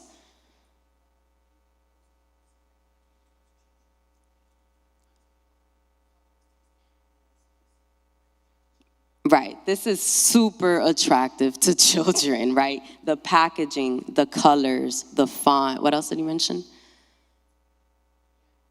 The animals, right? What else do you see? California. So something about, particularly where we are with federal restrictions, right, is that this is a closed system, right? So all product that is sold is grown, processed, distributed, packaged, all of it in New York State, right? And so that's something that oftentimes in my day-to-day, people are like, wait, what? You can't sell product from California or Massachusetts? I'm like, no, it has to be New York grown and made. So if you are at a shop and you see a California symbol, 9 times out of 10 is gonna say California. That is not a product that is allowable to be sold. On top of it, that's also gonna tell you it's not a regulated New York product, right? Because since we don't allow California products, it's like, I don't know if that's really from California, right? Anything else in there that strikes you as odd? There's one that's really small to see that I'm gonna say down the road when I show the next slides. These are super attractive to children, and we know that they're everywhere. I live uptown, as I mentioned, and this, I've seen Sour Patch style Oreos. Looking at that animal cracker, if I did not read it, I would not know that it wasn't a regular animal crackers. And so what we do know is that these type of products, particularly because they're attractive to children, is what does cause accidental consumption to happen in a home, right? This is like, if you leave that package on the counter, a child will grab it, And so that's something that that really was the spirit of our regulations here in New York. And we can hit the next slide. So as you can see, these are some of the rules and some of what we've seen, but also, something that's really key to know, and a lot of this is available online as well, and I'd be happy to talk about it towards the end, is that a lot of these products, right, like we don't actually know where they come from. Oftentimes I talk with people in my life and they're like, yeah, that came from Cali. I'm like, how do you know it came from Cali? Anybody could have put a Cali sticker, right? And even to be frank, the universal symbol for New York, the 3 symbols, people copy it and put it, right? It's just a sticker. And so it's really key to look at and know and purchase, right, from the licensed market, particularly for these forms. We have found, and there have been reports where there are heavy metals in the vapes, where there is mold and salmonella in the edibles. That's not something, if I was buying a brownie at the bodega, that I'd want, right? And so I wouldn't want those in my gummies either. So that's something to just always be aware and alert for, and to spread that information. We can hit the next slide. Yeah, so lab testing, as I mentioned, this is a sample. It's all available on our website. It's about 6-7 pages, and we really just explain, like, how do you read that? What do these terms mean in terms of your certificate of analysis? As I mentioned, everything has to pass lab testing. We can hit the next one. Right, and so I mentioned something, and it was a little bonus point. One of the packages that was non-compliant said 500 milligrams of THC. In New York, edible products packages are capped at 100 milligrams, right? So if you see something that says, this is 1,000, 500, this is gonna get you super high, you wanna spend your money, that is not a licensed product or a regulated product. And so all of it, particularly for edibles, it is 100 milligrams per package and 10 milligrams per serving size. And so we have additional materials. This is our guide that I hope we have enough copies for everyone today, that really walks you through, like, what do these numbers mean, right? When we hear milligrams, what is that? What is THC? When you're talking about a serving size, what might that be for me? And that's not something that, unfortunately, given the time we have today, that I'm able to get into, but here in the guide we do have. And so these are some of the numbers, for example, that you might see on your package, right? They're all capped at 10 milligrams per serving size. But for example, if you're looking at flour, they're going to range between 15 to 30%. And so for some of our concentrates, for example, which are among the most potent, strongest products available on the market, they can go upwards of 95%. Next slide, please. All right, and so, Chris, John spoke to this, of course, today as to, what are some other reasons besides products that you can trust, products that are tested, products that have the ability to be recalled, right? So because we're tracking every single product, literally from seed to sale, if there is an issue with the product at any point, we have the ability to be able to issue a recall and health alerts, right? So there is that extra safety mechanism. And then, of course, being able to purchase from the licensed market means that we're supporting individuals and our communities. We do have licensed dispensaries that have been opened and managed by nonprofit organizations, and that means that they're also widening their impact. They're expanding their services and workforces, and some of those you'll see are in Lower Manhattan, actually. And then, of course, the Community Reinvestment Fund that I think some folks may or may not be familiar with. So you can hit the next slide. And so, so from our tax revenue, it goes to what is our cannabis tax revenue fund. And so 40% goes to education, 40% goes to community grants, and 20% to drug treatment and public education, right? So like Chris said, folks are always asking, like, is this for real? And the second question is, where's the money going? And that's where the money's going. And our community grants is something that folks often ask about. Part of the responsibility for the community grants is our community advisory, our cannabis advisory board, And so all of those meetings are public. Those are folks who are going to be building the future of that, who will be issuing grants. So, if you do work in your community, if you're active, that's definitely something you want to keep looking at. And part of that is reinvesting in the communities that have lost the most. We can hit, I think, the next slide. Yeah. So how do you know you're buying legal? I literally spoke about this yesterday with folks who could not believe that there were only, I think we're at 15 dispensaries. They're like, but what about this one? What about this one? I'm like, no, that one's not it. So what we've designed, and again, New Yorkers across the state were able to weigh in, very similar to a restaurant, right? When you pass a restaurant and you see that letter grade, that tells you if you're going in or not, right?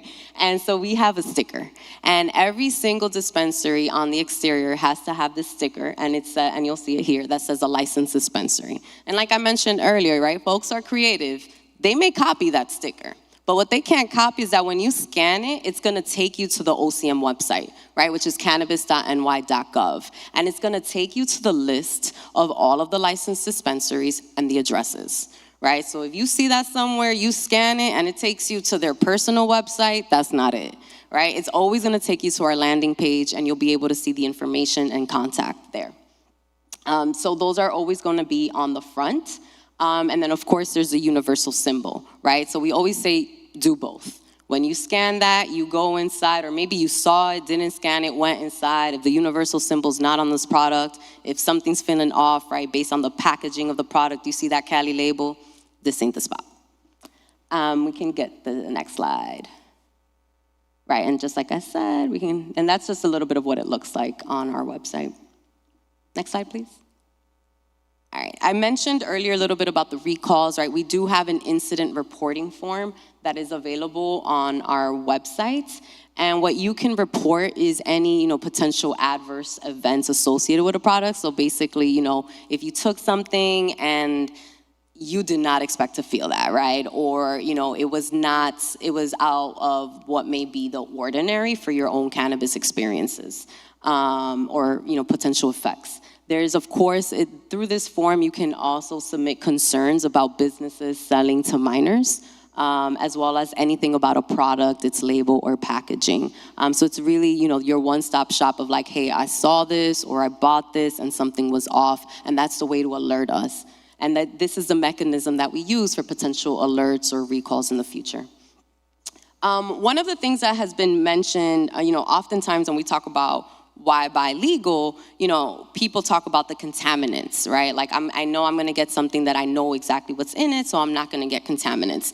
One of the, and interestingly enough, one of the things that is driving folks to the licensed market is a myth. And if you could hit the next slide. Oh my God, I left on the suspense, there we go, which is fentanyl. To this day, there are no verified incidents of fentanyl in cannabis or in the cannabis supply. We know what we work in public health. I worked in nonprofits doing harm reduction work. So we know the impact in our communities of the opioid crisis and the fears that we have of fentanyl. One of the things that, we proudly and can state to this point is that there are no traces of fentanyl in cannabis. Okay, whether that is from, unlicensed or not, we know that there's a lot of media coverage about it. You might see stuff in the news, and every single time that happens and pops up in the news, it is debunked, right? So this is really important and something that we're working hard to make sure that New Yorkers are aware of, that fentanyl in your cannabis is not a thing. Okay, we can move to the next one. All right, so safe storage, and I want to hear from y'all, what do you think safe storage of cannabis looks like? Like how should people be keeping their products safe? Go ahead. Some things should go in the fridge. What else? Right, cool and dark, right, to prevent the degradation of your products, absolutely. And the quality. Mm-hmm. Locked up, right? So the same thing, and even when it comes to the fridge, right? And I love talking about this at our events, is, I come from multi-generational homes, right? We are also, being in New York City, we have doubled up apartments where you got 2-3 families in an apartment. So when we talk about the fridge and a beverage, right? Yeah, right. So like if it's single, cool, right? But let's think of, thinking about sometimes of multiple homes, right? If you do buy cannabis beverages, which we have a ton, or, even if it's a treat or something infused, when we live with other people, right? Somebody could easily grab that can, not know, and pop it open. So there are ways, whether, not to say that you need to have your own personal refrigerator if you live with other people, but there are ways to lock up your products and put it in the fridge. Or there are ways to have conversations with people in your home about, hey, when I put this there, do not touch, right? Or labeling, do not touch. Anything else? I know there's some examples up here. When you think about storing your product safe, what comes to mind? Go ahead, Julian. High and out of reach of children. So, it's funny because folks think it's like, oh, when we say safe storage of cannabis, that's like simple, but it's not. It looks really different, and it's actually new for a lot of us.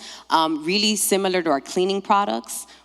Particularly I remember back in the day, folks always educating new parents about where do you keep your cleaning products, right? Where do you keep your other prescribed medicines or other hazardous materials? It's the same thing with cannabis, right? So we want to make sure it's locked. We want to make sure that it is out of sight and out of reach. That doesn't mean just a shoebox at the top of the closet, right? Like, especially if you have teens in your home, right? They may, I borrow my parents' shoes or whatever it might be, reach for that, look what I found, right? So part of that is being able to have conversations because it's not foolproof, right? You may have a locked bag, you may have a little stash box, but part of that is having conversations, right? So if something we hear often is like, I have my nightstand, and my kids know not to go into my nightstand, right? So if you are going to be creating boundaries of spaces where other people in your home shouldn't be, that does require a conversation. One thing that we do often talk about is keep it in its original package. You already know it's child resistant, right? So taking it out of there, putting it in a jar or something like that just might open the possibilities, particularly if you do have young children at home, that they might be able to consume it accidentally, particularly for edibles. Yes, thank you. I didn't talk about, can you repeat that? So what she mentioned was keeping it away from animals as well as a pet parent. Sorry that I didn't mention that, but absolutely. And that also means, right, like if you are consuming flour, grinding on your coffee table, clean up after yourself.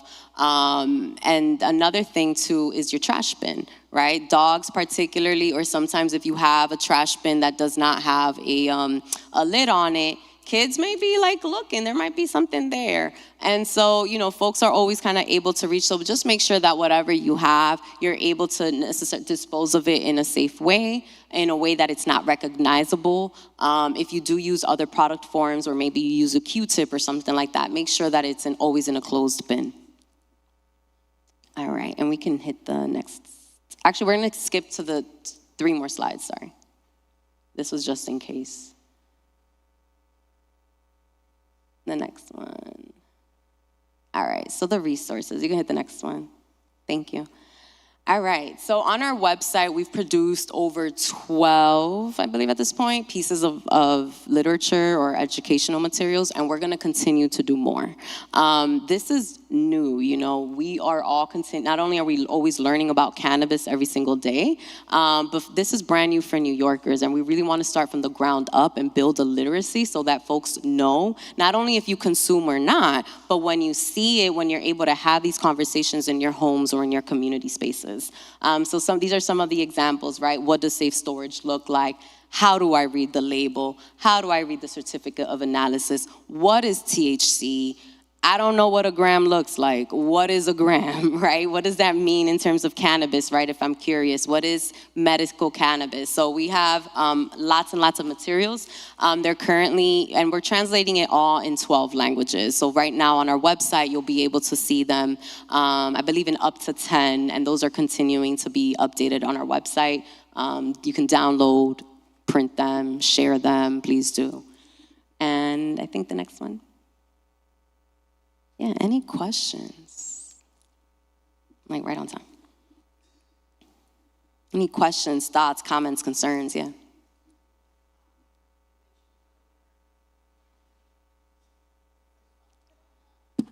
So, there you go. Oh, okay, thank you. Oh, excellent. Okay, you mentioned earlier that New York State was like closed, like basically like a bubble. So I'm going to assume, and then you correct me if I'm wrong, there is no selling outside the state. Is that correct? You mean for a New York licensee to sell out of New like York a State? producer, like anyone, if you are a grower, Yeah, no.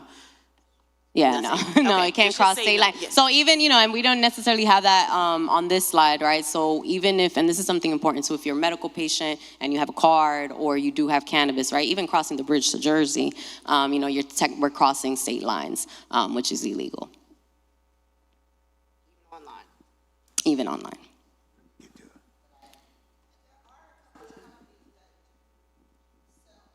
Yes, in New York. So let's say, you mean from like that are based in other places and you can purchase in New York? Yeah, I mean, that exists, and there are folks who sell online product that exists, but they're not New York licensed to sell it. Yeah. That's correct. Yeah. No. Right, so the question, yeah, thank you. The question was if somebody who was, let's say there was a New York-based business who could sell online and sell to people outside the state, and the answer is no. So, you know, at this point, we don't cross state lines, right? So everything is within New York. May I ask, what about counties? Are each county under the same rules and regulations?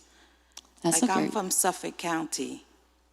That's a great question. I believe, John, there are, with opt-out, is there restrictions? Give me a second. Let me wait for the mic to get there because I think there's an exception there. That's a great question. There are rules around municipalities that allow each municipality to have two sets of rules. One is what we call opt-out, and we have quite a number of jurisdictions in the state that have just opted out from having retail cannabis businesses operating in their jurisdictions. And then two, there's also municipal zoning rules that can influence where a cannabis business can be operated within their jurisdictions. So they've opted in, but they may have specific rules around where in their towns, where in their borders a cannabis business can be located. So taken together, there's still some local control. Cannabis is legal statewide, but we would urge entrepreneurs, particularly entrepreneurs looking to set up retail stores, to look very closely at the rules within the jurisdictions where you're going to be operating. First, to make sure that the jurisdiction has opted into allowing retail or allowing cannabis businesses in those jurisdictions, and then also look at the municipal rules in those opt-in jurisdictions to make sure that the place you want to locate your business would be permitted based on municipal zoning laws. Mm-hmm. Yeah. So you're saying, since I'm from, so if I decide to sell from Suffolk County, would I be able to sell also in Brooklyn? Would that be two different licenses? So the question is from Suffolk, for example, to Brooklyn, if someone can sell. So every licensee, every current licensee can have both a storefront business as well as run a delivery operation. So you can deliver really anywhere in the state. You can deliver to wherever your customers are. But your permanent place of business, your storefront, would be in the jurisdiction which you have chosen. So if you're in Suffolk County, it may not make sense to be delivering to Buffalo because that's a really long way. But if you are running a delivery business, you don't have to. But if you are running both a storefront and a delivery business, and you're willing to do deliveries from Suffolk to other parts of the state, you are legally able to do that. Okay. And I think we have one more in the back as well. Thanks, John. I actually have a couple questions. First, how and will there be transparency on how the monies are being distributed? How is the government going to be held accountable for how the monies are being distributed? Like, how would we be able to know? What was the first question? Sorry.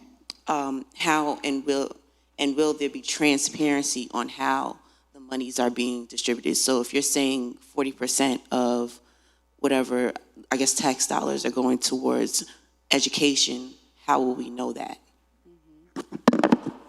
Yeah, I mean, what I would respond, and John, you can feel free to add on. The Cannabis Advisory Board oversees the revenue fund, and so I believe it's 12 members, 13 members. 13 members, and all of their meetings are public. Obviously, the revenue fund is still being worked on, still being designed in terms of the distribution mechanisms, but all of those meetings are publicly held, right, and live streamed. So being able to attend, being able to go, being able to opine and comment, and and staying close as the process develops.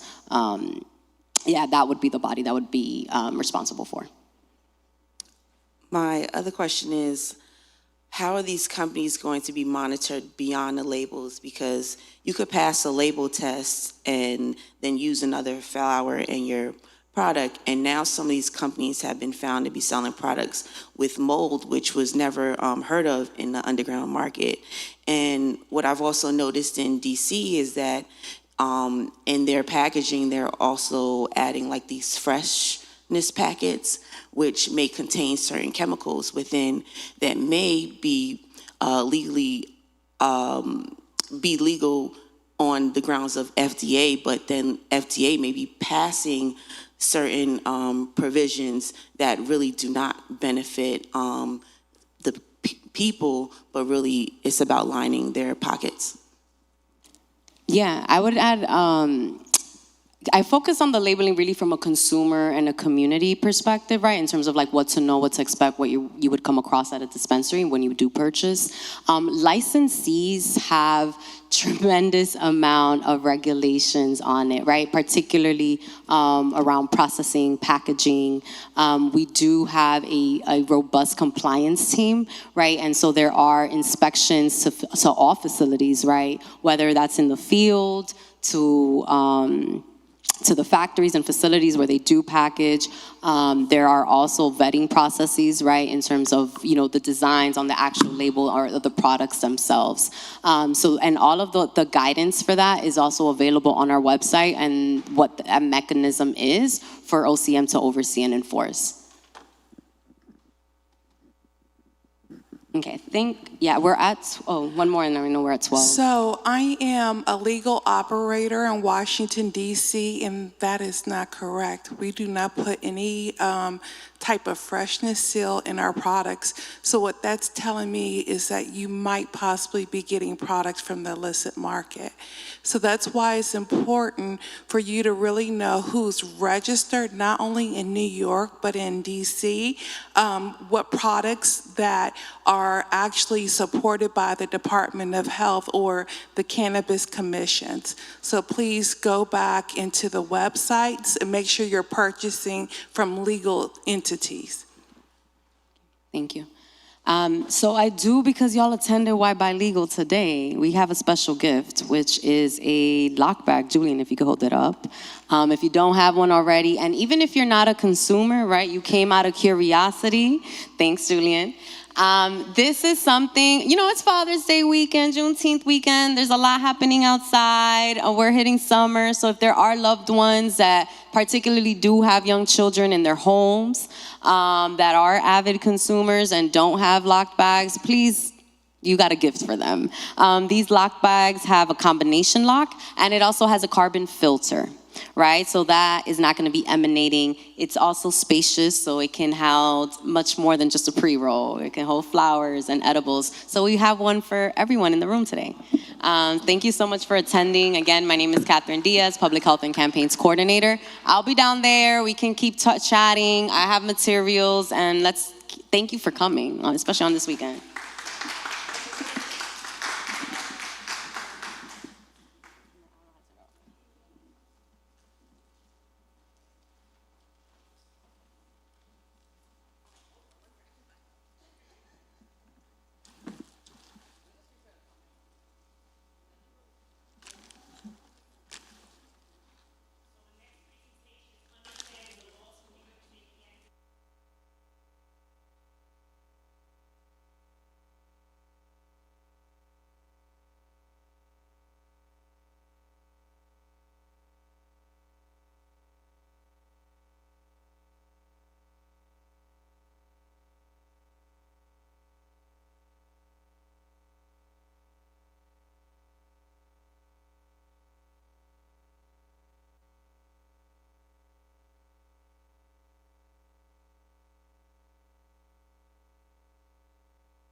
Are you going to have questions and answers also? Yes.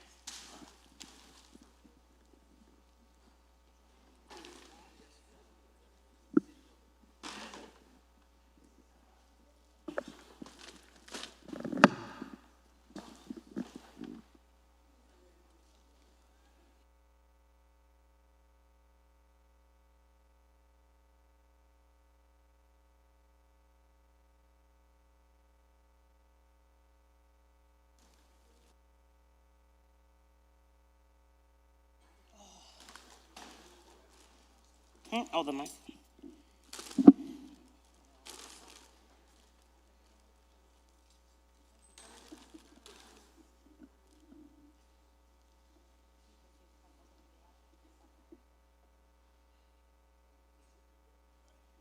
Yeah, thank you. Good afternoon, everyone. Good afternoon. Thank you so much for coming. We're so excited to be here. My name is Neveline White, and I work for the Office of Cannabis Management in Community Relations. And so I work, just to give you a little bit about myself, I've worked for New York State for probably about 23 years, working in public health and working in equity. Equity is near and dear to my heart. And so when the opportunity came to work for the Office of Cannabis Management, I was truly excited because as you will learn today, this law is rooted in equity, right? So this is not just about what I do professionally, but personally. And so I'm really excited to be here today, always excited to talk about the work of Office of Cannabis Management, but really always excited to engage with community. Next slide. So I'm just going to give you an introduction to the Office of Cannabis Management. Next slide.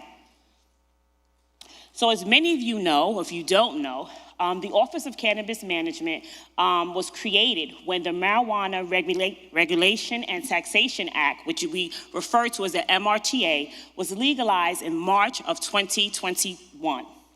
So when that happened, it created the Office of Cannabis Management. So before this happened, the office, hemp was under the Department of Health. But at March of 2021, hemp and medical cannabis programs was now under the Office of Cannabis Management. And the purpose of the Office of Cannabis Management is to outline the types of cannabis licenses and structure this cannabis industry. So our goal with regulatory as a state agency is to build this industry, right? And so March of 2021 was a very exciting day because it was the creation of the office. Next slide. And what is the cannabis law? One thing about this cannabis law, and I talked about it a little bit earlier, that it is truly rooted in equity. It is rooted in equity because we are governed, right? We are governed to make sure that those who were negatively impacted by the marijuana prohibition, that they are able to get into this market, which is very different, right? You don't really usually see this, especially with state agencies. So it is our goal. It is what we have to do. We have to make sure that equity is part of the equation. In addition to that, public health framework is also part of our cannabis policy, and you're going to see more of that. The presentation prior to today's presentation was why buy legal, and we're talking about the public health concerns and making sure that the education campaigns gets to the community, but making sure that people have a full understanding of that. And it also outlines a tiered market structure to promote competition. So we want to make sure that any and anyone who wants to get into this market can get into this market. We want to make sure that those people, those communities, again, who are over-policed, we want to make sure that if they want to get into this market, that they can. And we'll talk a little bit about how that happens and how we ensure that. Next slide. So again, we have a budding agency, we have a new agency. Well, in addition to our agency, we have a Cannabis Control Board, which our chair, Tremaine Wright, as you see there, we went to had a farming tour in the beginning of our office, and you see her there smelling on some cannabis. Also, our Chief Equity Officer, Damian Fagan, is pictured there as well, and our Executive Director, Chris Alexander, who spoke this morning. So we've been growing since October of 2021. And we want to note that we are hiring. To do this work, it requires a staff. It requires a lot of work. Think of, when you think of state agencies like the Liquor Authority, when you think of DMV, we are that, but we're just starting, we're really new. So we also encourage people to take a look at our website, but in addition to that, look under careers. If you don't want to if you don't want to touch the plant, but you still want to work in cannabis, you can do that by working in a state agency. But definitely go on our website and take a look at some of the career opportunities. We want to make sure that anyone, again, if you want to be involved with this, that you can. Next slide, please. So the Office of Cannabis Management, as I stated earlier, it oversees the medical cannabis, which was once overseen by Department of Health, and hemp, but now it is all seen by the Office of Cannabis Management, as well as the adult use recreation as well. Next slide, please.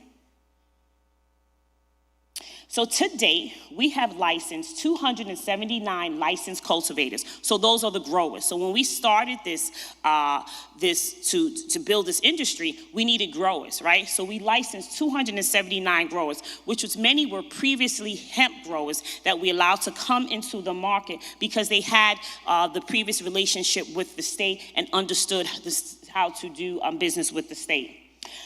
We also have 40 licensed processors as well. Next slide, please.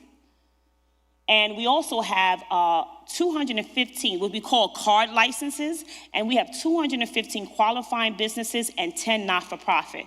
So these licenses were very, very, very unique. And the reason why, because in order to qualify for the card license, you had to have 2 years worth of business experience as well as have a previous marijuana conviction, maybe yourself or someone you were connected to with your family. We gave out, again, at this point, 215. We will be giving out up to 300, as well as not-for-profits. Not-for-profits was also allowed to participate these are conditional licenses. So as you look now in the state, I believe we have 13 shops. These are coming from the card. At this present time, that application process is over, right? We will be opening up the market for anyone, and you do not have to have those restraints. So would not be, you wouldn't have to have the marijuana conviction or have the 2 years worth of business. If you have the marijuana conviction, it's not gonna hurt you, but that was for the beginning, and that was our way to say to those who were most negatively impacted, giving them an opportunity to get into the market first. Next slide. And so we're just showing here our openings. We open, again, we have about 13 across the state at this present time, more to come. We have 215 that we've given a license to, and you will be seeing those folks open up as well. Next slide. So this is a great, interesting slide. This is talking about our cannabis sales to date. So when we talk about those 13 stores, right, right now the retail sales to date has been $16.5 million, and that was at 9 stores through the end of April. So that's $16.5 million with 9 stores.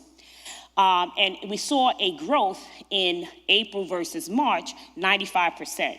And we probably contribute that, we like to think that that was probably due to 420, right? So we think that during 420, you have a big surge of sales. One of the most interesting things about this is that 50% of the sales are flower products. So that's a trend that we're seeing. I believe that most states sees that trend, but we're seeing the trend of 50% of the sales are flower products. And the brands on the market about 70 plus as well. So this is really interesting because remember, with the sales, right, the sales tax, the tax dollars goes back into the communities which is most negatively impacted. So we have 9 stores with $16.5 million, and then that sales tax from those sales can go back into the community. This can be a huge impact for the community. And we'll be talking a little bit more about that later in this presentation, in addition to a presentation we're having later about that as well. But this is really, really, some really interesting information. Next slide. And the next will be licensing and social equity. And my colleague, Julian, will be sharing that with you. Thank you so much, Neveline. Thank you so much for having me. My name is Julian Vincent. I am the community liaison here at the Office of Cannabis Management. I'm also part of the Community Relations External Affairs team. A little bit about myself. I'm a New York City native. I'm originally from Queens, but recently moved to Brooklyn. I live right here in Prospect Heights, so literally around the corner. I worked with 2 state senators, assemblymen, and a city council, also doing community liaisons. It's something I'm really passionate about. Also been a cannabis consumer since I was about 18. So let's get started. So licenses and social equity. Go next slide, please. So here is all the license types we have that we're going to be issuing once the regulations are finished. I'll talk a little bit about them. To start, we have our cultivator license. This is for farming, harvesting, growing, cloning, drying out, and curing the cannabis products. These are the farmers that you would see throughout New York State. Another one of our licenses is our processor license. They get their products from the cultivators, and they'll do the extractions. They extract it, they'll make concentrations of cannabis products, and different types of manufacturers is where they make the products, the edibles, and the gummies. We also have what probably will be the most popular one, our retail dispensary license. Here, you'll be selling all the products from the processors. These are our prepackaged products that from the cultivators given to the processors, and their retailers are only allowed to sell other people's products. You can't sell your own product. With all these license types, you're only allowed to have one per person. We are looking, with the retail, we're looking to have delivery with it and on-site consumption. The only option where you can have multiple license types underneath one license is the micro business license. We did this to prevent vertical integration, which I'll talk about in the next slide. The micro business license, you are allowed to, you could cultivate, process, and sell your own product, as well as sell to other dispensaries. This is the only one we can do multiple license types underneath one, and I think it's almost similar to how a microbrewery is done, which I think could be something, if you want to start your own brand and you really trust your own product, this could be the one to go. We did this mostly prevent big MSOs to go into vertical integration, which I'll talk in my next slide. So in New York, we prohibit vertical integration. This was to pretty much support small businesses as well as promote competition within the market and limiting choices and certain competition for the big businesses. With vertical integration, we limit individuals and entities from having direct or indirect interests in both supply and retail tiers. And licensees must disclose partner individuals or entities with a financial interest. This is what we call a trusted party of interest, where everyone must be disclosed of who is going to be on the license type. This is ways to prevent predatory businesses from going after our licensees, especially our social equity licensees, to pretty much take over the business and not have their own rights. Okay, next slide, please. So making sure that New York State does the right thing. We want to make sure that we correct the wrongs that happened during the cannabis prohibition. With a social and economic equity built right into the MRTA, these are pretty much the pillars and the foundations of the Marijuana Regulation and Taxation Act. Required from the MRTA, 50% of social equity licenses were issued to throughout all the social equity members. Our chief equity officer and our OCM equity team helped ran this initiative. We personally went around throughout New York State doing social equity roundtables, which focused on five social equity parts that were disproportionately impacted. These were minority and women-owned businesses, distressed farmers, disabled veterans, and communities that are disproportionately impacted. We went out throughout several communities within New York State and asked them questions of what they want to see in the New York market and what they felt most affected them during the cannabis prohibition. We spoke about it earlier, but part of our social and economic equity team, we had our Cannabis Advisory Board full of 13 members. These are the people that will oversee our Cannabis Tax Revenue Fund. 100% of the revenue will go into the fund, which I'll discuss further in the next slide. These are the people you want to check to see how you want to work with community reinvestment, and they're the ones that will oversee, and we're having at least monthly meetings. So you definitely want to check into these people. I know with the state prior, we made promises with the lottery that this money will help the community, and that money went to a general fund, which was hard to track. This, however, goes 100% into our cannabis revenue fund. And now I'll talk more in the next slide. So you probably seen this slide earlier, but we want to make sure we give this information to the right people. All cannabis tax revenue will be deposited into the fund. 40% will be part of education. Another 40% go into community grants, and the last 20% will be drug treatment and public health education. And then if you guys do have more questions, you want to learn more about the community grant, we recommend you attend, visit, and even ask questions to the members of the Cannabis Advisory Board. Next slide, please. So that is the end of our presentation. If you guys have any questions, feel free to ask. At this time, the gentleman there will pass the microphone, so please raise your hand, and me and my colleague will do our best to answer your question. What are the requirements for growing? Is there a website that gives us the breakdown of what's required to be a grower, or any one of the categories that gives licenses? Sure, that's going to be on our website, cannabis.newyork.gov.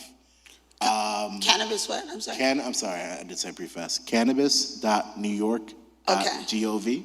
Okay. This is our website. You can find all the information there, especially about cultivating. You do need a license to cultivate. The only way you could grow in your home currently is through our medical program. For a medical program, you could grow up to 6 plants, three mature, three immature plants. Only 6?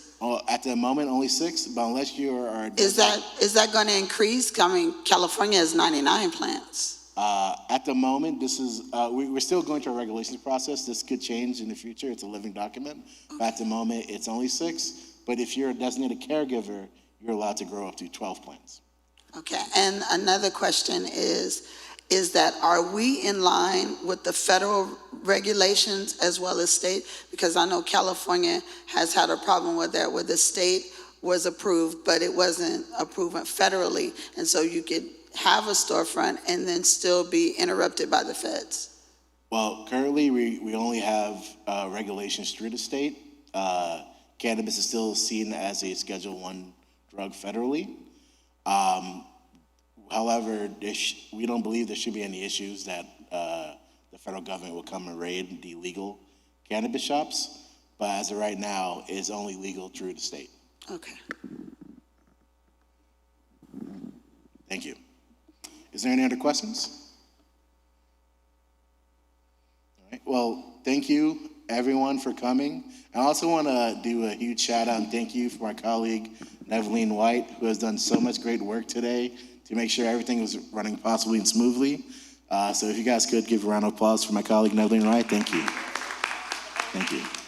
And also for the whole team, but specifically Neveline White. Thank you. Thank you and have a great day.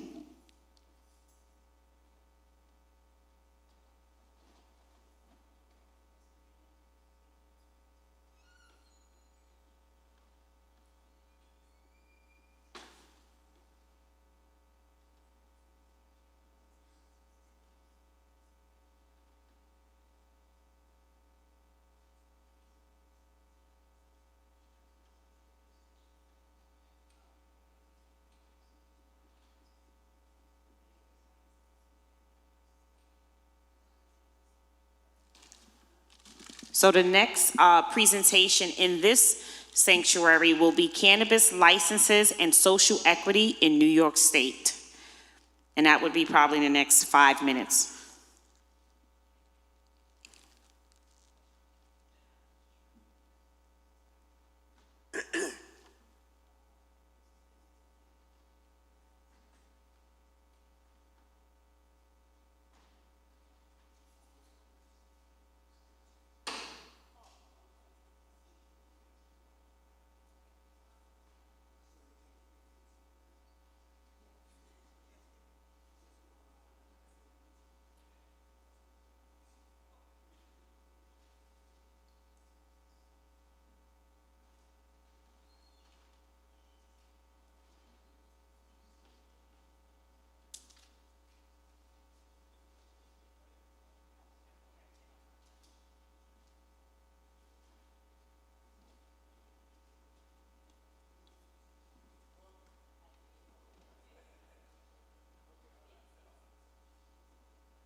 look at it. I see he got some bags in there that I want to get. Nice. Where? In the back. Wait, Parlor? You oh, see yeah. that? I gotta go there. Those bags are nice. Like, I can't do the $100, but I'm gonna look on them small ones. How much? Nice. Oh, they Like 45, like good. work out the price? Yeah.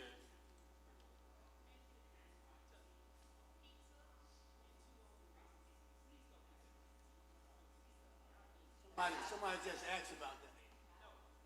Oh, Excuse me, everyone, real quickly, there's pizza in 203. Your belly? Please go upstairs and eat that.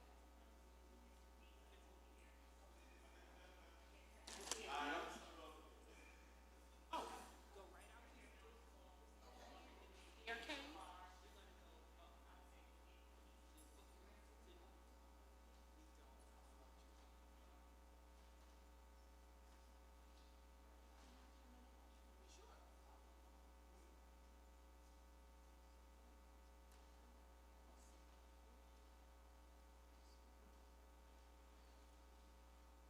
I believe. You know what? They changed something. There's a poster that was changed. Some of the workshops before you even go.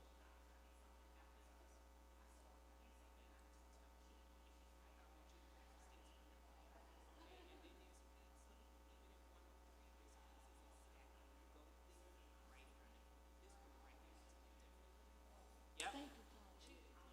No, they changed. And then 103, you can have some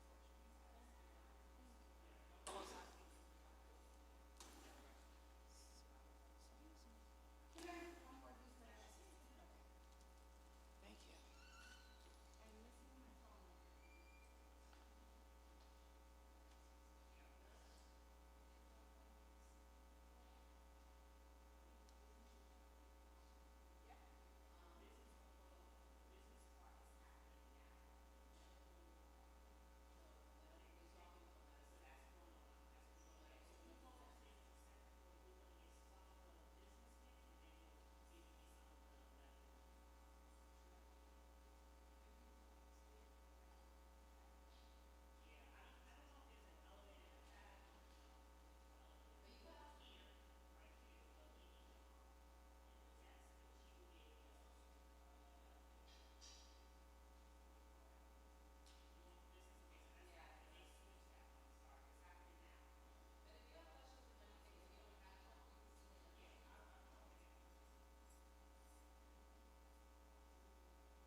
Hello, everyone. Good afternoon, and thank you so much for returning.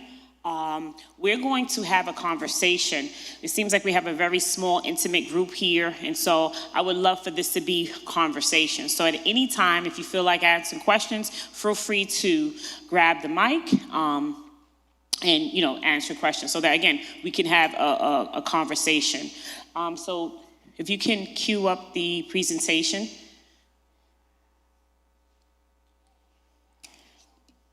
Great. So we are going to be discussing and talk about New York's social and economic equity, which we refer to as the C Plan. So throughout this presentation, I will be referring to it as the C Plan, which is the Social Economic Equity Plan, which is near and dear to my heart, which is really the heart of the work that we do at the Office of Cannabis Management. Again, as I stated before, that equity is it's the heartbeat of the work that we do. It's what we do, is what we are governed to do, is what we have to do. Next slide, please. So the reason for this plan is to make sure that we do the right thing, to make sure that we do what we say that we're going to do, to make sure that we do what the MRTA says we have to do. So one of the things about the plan is that is a requirement that 50% of the licenses are social equity licenses.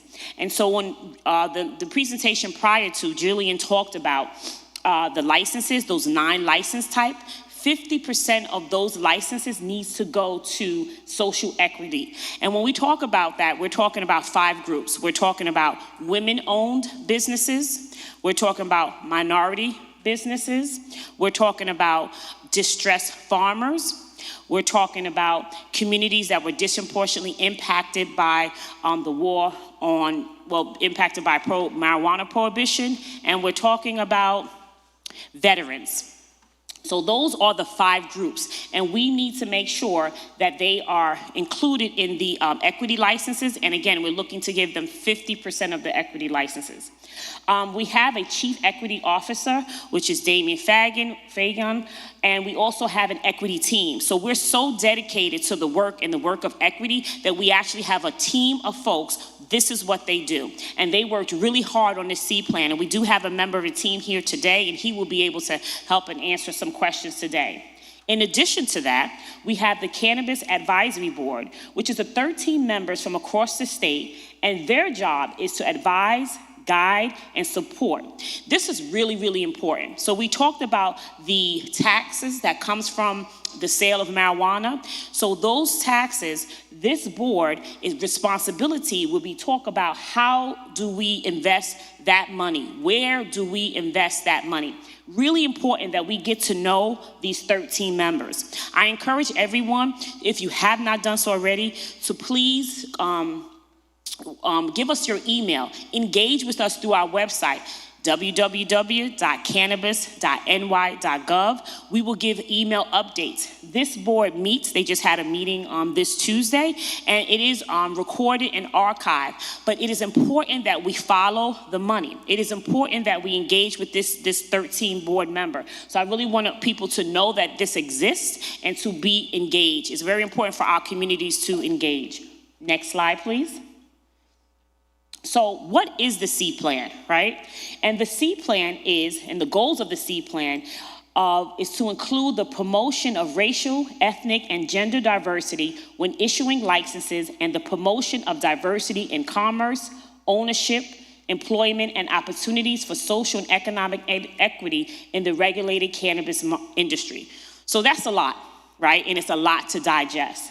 But we are committed to doing it. And so we're so committed to doing it that we create a written plan. And this is going to be going on for the entirety of OCM. So this is not just a one and done, like, okay, we wrote this plan and we're done. It's a living document. So I want us to be clear on that. Again, it's named of the 5 social economic equity groups that I've talked about earlier. But again, those groups, 50% of the licenses have to go to those groups. The key, though, is we want those groups to know that they are priority. Because if they do not apply, if they do not engage, then we're not going to be able to reach our 50%. So that's really important. This is why education, and this is why us coming out to the community and speaking, this is why us sharing the C plan is so important, because we want folks to know that you are priority and you should engage with the office and you should apply if you want to get into this industry. Next slide. So OCM pillars for equity initiatives. So we have 5 pillars, and the first is we want to bring life to an industry that small independent businesses can opportunity to compete. And we are very dedicated to that. We want to make sure that small businesses, we want to make sure that the everyday person can come into this market if they want to. And we want to make sure that they have the opportunity to compete. We want to make sure that they're not elbows out of this industry because of big businesses and big markets. So we're being very intentional with that. The second pillar is building relationships and trust within the communities most impacted through educational and social programming. So again, we're very intentional with that. Currently, right now, we are doing a public housing tour where we're being intentional. We're going out into the public, speaking to them about the economic opportunities. Prior to that, we have been up and down New York State, from Buffalo all the way New York City and all cities in between, talking and sharing in education. We are very intentional to making sure that those communities who are most negatively impacted, that they hear the information and that they hear accurate information. We have a team of folks that actually that is their job, to go out and engage. So we are very intentional with that. I work on that team. I'm up and down the throughway, constantly talking. And again, we ask you to engage. If you are part of a community-based organization or part of a community and you have events, please let us know. We do have a website, events.ocm.ny.gov, that let us know that you're having an event, and we will come out and speak to folks. Also, we are dedicated to investing resources, including grants, loans, technical assistance, and social equity groups with the support needed to thrive in the New York State cannabis industry. So one of the things that we went out and we talked to folks, and I'll talk a little bit more about that, about what are the needs. We don't want to assume that we know. We're asking folks, what do you need? And people talked about needing technical assistance, needing grants, needing loans, low interest loans, because it's not, we just don't want to give people licenses, right? And just say, okay, and that's it. We want to make sure that we're there giving support. So we're being very intentional. We have a lot of, and you'll hear more about this, more to come, a lot about there's a lot of engagement, there's incubator, and I'll talk a little bit more about that, about how we want to support. So it's not just giving them a license and then say, go and you're out there by yourself. Again, we're here to support. We're also committed to educating communities on their rights in accordance to the cannabis law and regulations. And that's another thing, as I talked about before, going out into communities, making sure people know their rights and people have an understanding of it. So if you look at our regulations, they're many 80, 90 pages long. We want to make sure that you understand that. And so we're constantly out in the community having conversations with folks. And then also collecting data and evolving programming to adapt to the equity. So we understand that this is, again, not a one and done.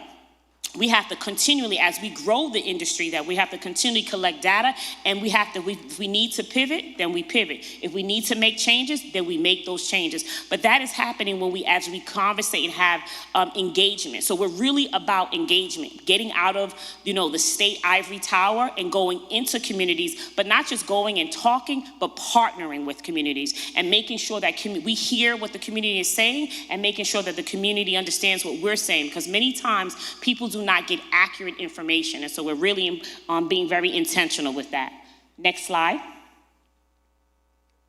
So equity roundtables. So we conducted equity roundtables and talked to over 400 participants. So those 5 different equity groups that we talked about and discussed, we went out and had small conversations with them, intimate conversations with them, asking them about how we should build this, we should build this industry. What are some of the needs? What do you need? What can we do for you? It was amazing. I was part of that, part of the group, and I can truly say every time I do roundtable discussions, it's always the height of my career because it makes me understand why we're doing the work, right? We're not doing the work just to be pushing papers, but the work that we do, the policies that we make, the conversations that we have impact. And so we're talking to folks, and we understand that we don't have all the answers. People who have lived experience, they are the experts. They are the experts in their lives. So we were very intentional.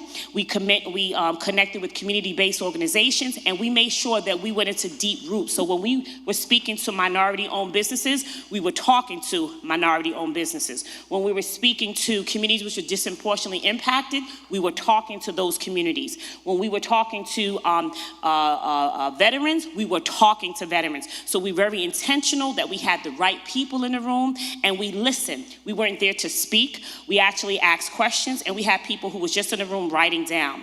It was very private as well. We didn't include at these roundtables elected officials, and the reason for that is because, again, we wanted to hear from the people. We wanted to hear from the people, and based on our conversations, that's how the C plan was created. So because of these conversations, the C plan and the recommendations was from the people.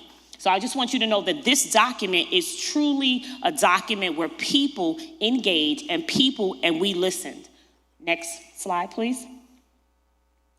So the legacy of cannabis prohibition in New York State. The data was astonishing. It was what we already knew, but to see it in black and white really was like, wow, right? It was really amazing. And so we used the data from the Department of Criminal Justice. We were able to identify that between 1980 and 2021, cannabis offenses were the primary charge in over 1.3 million arrests and 245,000 convictions and 344 violations. I just said a lot, but I want people to really understand when you think about 1.3 million arrests. The impact, those are families, those are fathers, those are mothers, those are children, those are people whose lives was impacted, people who was unable to get employment, people who was unable to get housing, people who had families' relationships was torn apart. So when we read this, it's not, I think you can just roll it off your tongue, 1.3 million, but I don't think we understand the true impact. So because of that, that is why we are dedicated to making sure that 50% of these licenses goes to folks who were part of this data. Now we're saying a plant is okay, it's okay to sell it, it's okay to smoke it, but those folks who was negatively impacted, those folks should be able to come into this market if they want to. Now keep in mind, this is I do not want to minimize even getting a license. It takes away what you've been through. Some of these offenses, people sitting in prison and families and family connections that were made because of that, this can't it's a step in the right direction, but it's not enough, in my opinion, right? We've got to do more. But again, the C plan outlines this, and it really, really shows how the prohibition and understanding who was affected by this. And I want to see the next slide. We'll probably show that. Next slide, please. And so this is a Manhattan case study, right? And this is just showing you that between 1980 and 2021, the residents of Manhattan account for 442 arrests. 13% of all the arrests in New York State. And so this is alarming again, but this was it was so great to get this data, to see this data, because again, it is already telling us what we already knew, right? But it's letting us understand that this is why everyone is not excited about equity, right? We have to be honest. Everyone's not excited, but they cannot dispute this data. Right? So we have data, we have evidence of why we're doing what we're doing. And again, it's not saying that only those who are negatively impacted can be involved. That's not the case. But we want to make room for them in the event that this is what they want to do in the industry they want to get into. Oh, okay, yes. Really quickly, hi, I'm on the social equity team. My name is Osaze Wilson. This case study is just a glimpse at what the data that we've collected from DCJS will show across the state. So using Manhattan as a case study, I don't know if you can see a bit of shading in, oh, if we can go back to the presentation, sorry. A bit of shading in that lower left-hand corner. That's supposed to represent the Lower East Side. A little bit further up around Midtown, you'll see a little bit of yellow. That's around the Times Square area. And then really up above is where you see the heavy impact of the criminalization on cannabis around Harlem and into the Bronx, which we'll see once we get that data. This information is really important when we're trying to define what a community that has been impacted by the criminalization of cannabis really means. As we're using it as a component for you to get a license, we really want to be intentional about which neighborhoods we're giving priority to. We know the effects of gentrification, how that history can be lost over time when developers come in and push out the people who have actually been impacted to different areas, but we're tracking this across multiple years, from 1980 all the way up to the present day. And so what we'll actually see is a map that shows a gradient across time of where that concentration moves across the city. And as you can see, if your neighborhood falls within that red, odds are you are part of a community that has been impacted by the war on drugs, which you should be able to put on your application for licensure and get priority when we go to review those applications.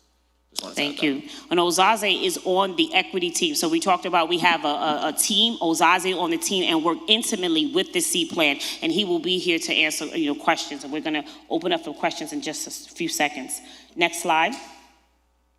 So I think that Ozaze was continuing his conversation, or his description was this. He's showing this.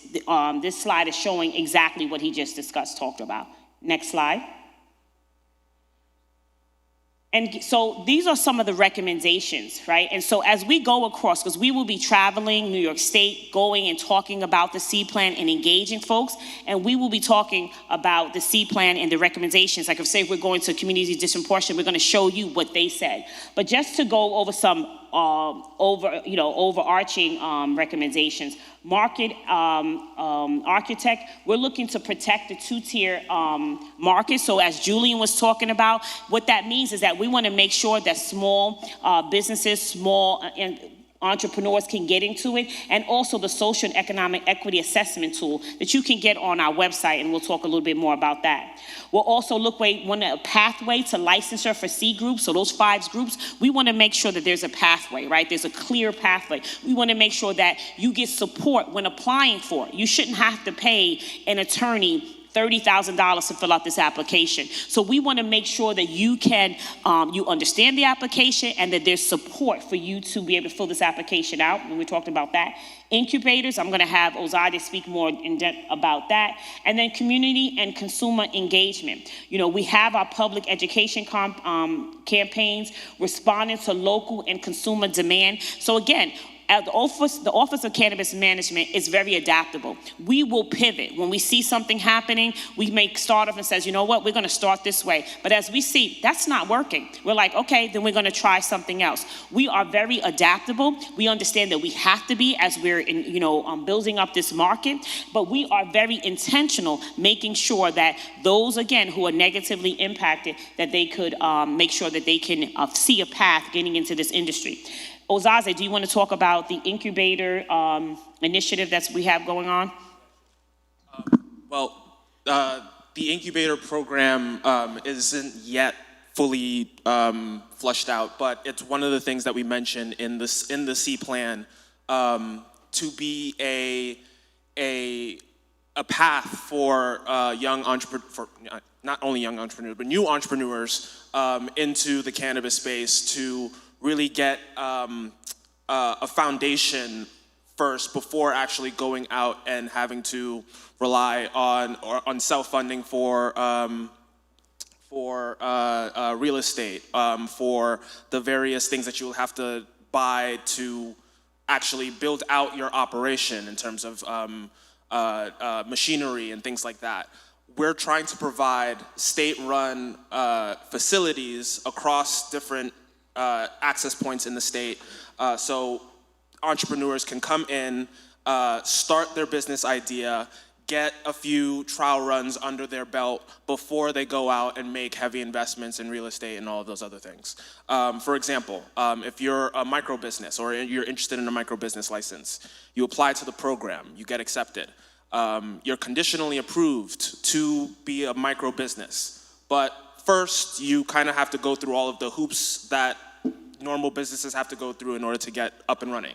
That's expensive. That's time consuming. That's a lot of investment that many of us might not have in the moment. That shouldn't preclude you from getting started, though, which is what the incubators serve the purpose of doing. We're hopefully going to have a program where you can apply as a conditionally approved licensee.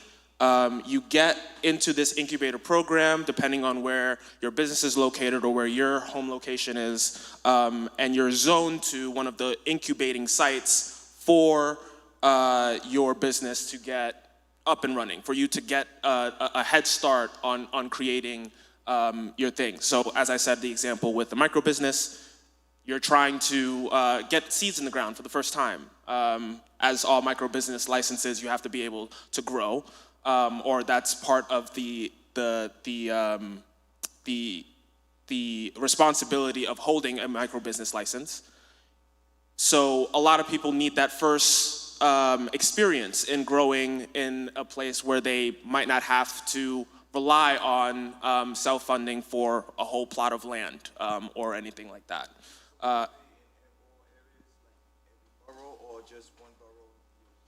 So obviously, right, with the city, we're going to have a few different locations. It's a heavily dense populated area, but it will be across the state. We're trying to figure out actual locations first, so it'll be really subjective to what locations we can get under our belt. Yeah.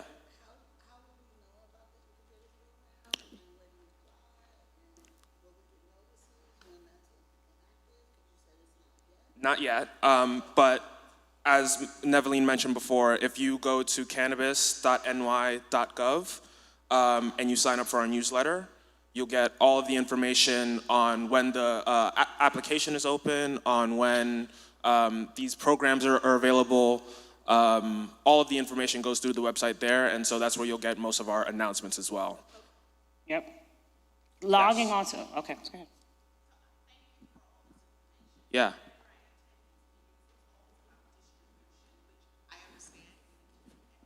Could we give it a mic so we can hear?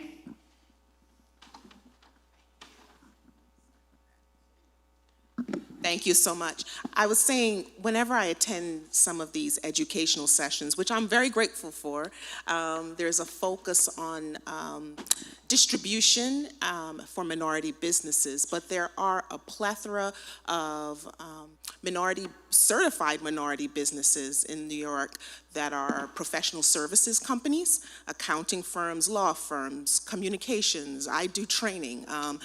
What is the plan through the state to provide opportunities for minority businesses through the Cannabis, Office of Cannabis Control? Yeah, you want to go?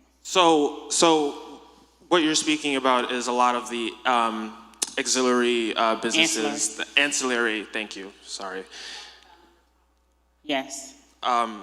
So currently, right now, we have a conversation going on about ancillary businesses, which you're discussing. But yes, we actually encourage folks. So the state, we're governed to regulate this market, right? And so we do licenses. That's what we do. We do licenses, and we give out licenses. But we are going around telling folks, if you are connected to another businesses, because many businesses will eat off this industry. If I'm a child care provider and all these industries, these businesses open it up, I need to look at that and say, wait a minute, I need to maybe change my hours. I need to, you know what I mean? You need to do, if you are leasing, like you said, real estate, law, graphic artists, security. There are many, many, many. And so what we tell folks is position yourself, right? You should be looking at this industry as well, right? Because as you look up this industry, you're positioning yourself to engage with us. Your question was more about, I believe, was about what are we doing for minority businesses to make sure that they can get into those spaces, right? If I'm Direct hearing you. contracting, and what are the next steps? Right. Yes. So as you know, if you're MWBE, that whole thing that in the state, we are required to do, I believe it's 30%, right? That hasn't happened yet because we're still building the industry. So that second, where ancillary business comes in, is not there. But we would have to do at least 30% of that, and we require our licensees to have equity in that. So when I say this, so we're licensing someone, we're requiring that they meet those goals as well. Right? We're not seeing that yet because we only got 13 stores at this time. But we are committed to making sure that, again, that equity is in this market all throughout this market. And that includes ancillary businesses. In terms of the state contracts and stuff, stay tuned with that because we're still speaking with other state agencies with regard to how we can plug in the ancillary businesses that are registered as MWBEs with licensees that are currently doing the work with education, workforce training, all of that stuff that licensees need, but they're just not yet at the stage to jump in fully with those contracts. And us as a state as well are still trying to hammer out what that actually looks like. But it is on our docket, and stay tuned. I wanted to ask in regards to the state, has there been a go in between for banking in regards to, because he was saying that I don't have to worry about the feds coming in on, or the popo coming after me, but is banking covered because it's not federal? Yes, so, and this is guidance that we are working on currently, but there are various state licensed banks and credit unions that are able to do business with cannabis businesses currently. Yes. So we made conversation. We had conversation, the Office of Cannabis Management, and to had conversation with state banks to allow state banking to do business with. So the federal banks, that's not yet, but state and credit unions, yes. The federal government come into your state bank and take that money. We're dependent on guidance from the Department of Justice stating that that won't happen.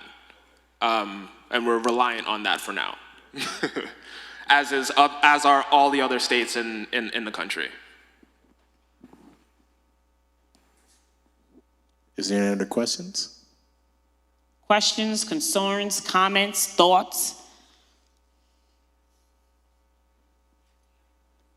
I'm sorry. 1 minute. Oh, we have 1 minute.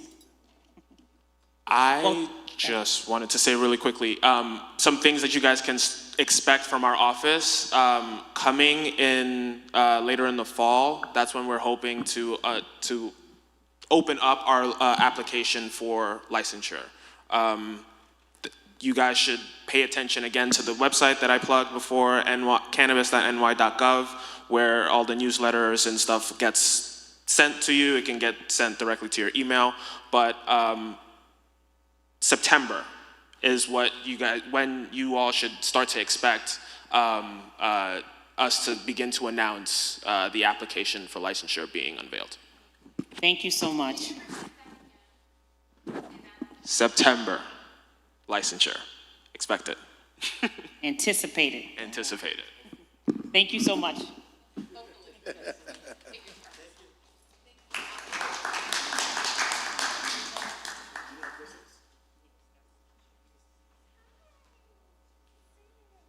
So the next sessions are basically in here, right? So if you want to go and just take a break for a moment, because the other sessions will have to break.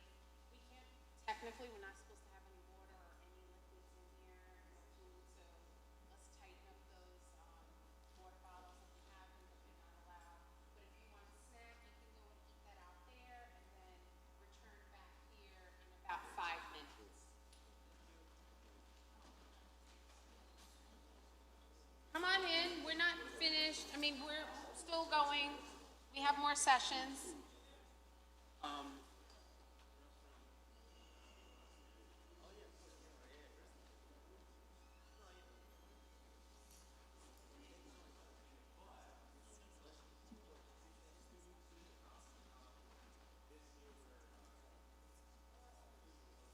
So you mean like you have to be an existing business operator?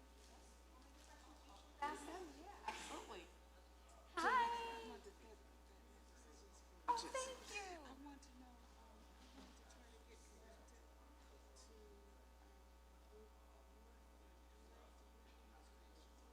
What do you mean, a group like what? A group like what? Like growers? Oh my God, there are so many growers in grower organizations and groups in California. Yes. It is? There are. Is there a website I can go to? You know what? And I don't have my cards with me because my bag is in the other room. Okay. Write down my email address. I can look up. And I can email.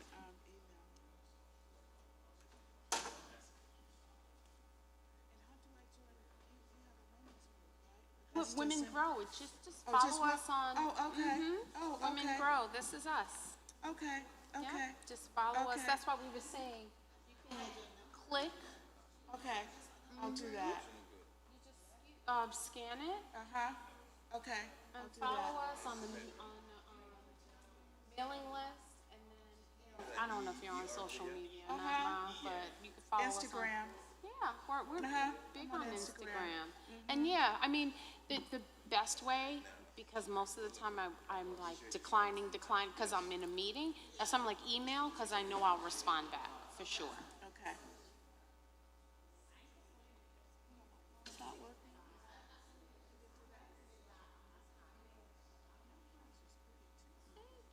And I'm going to give you Tanya's as well. Oh, okay, good. She was the one that's on the top floor doing ancillary.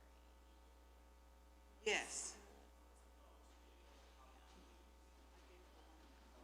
Oh, that is awesome. I was telling someone, I was like, wow, amazing.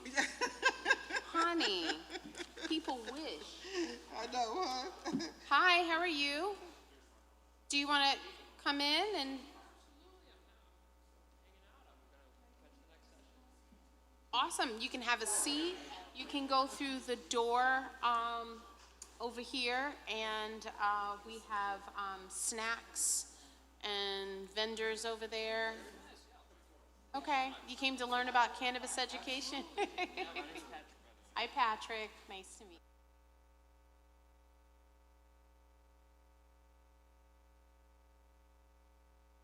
you. And light snacks and vendors through the door. You're welcome.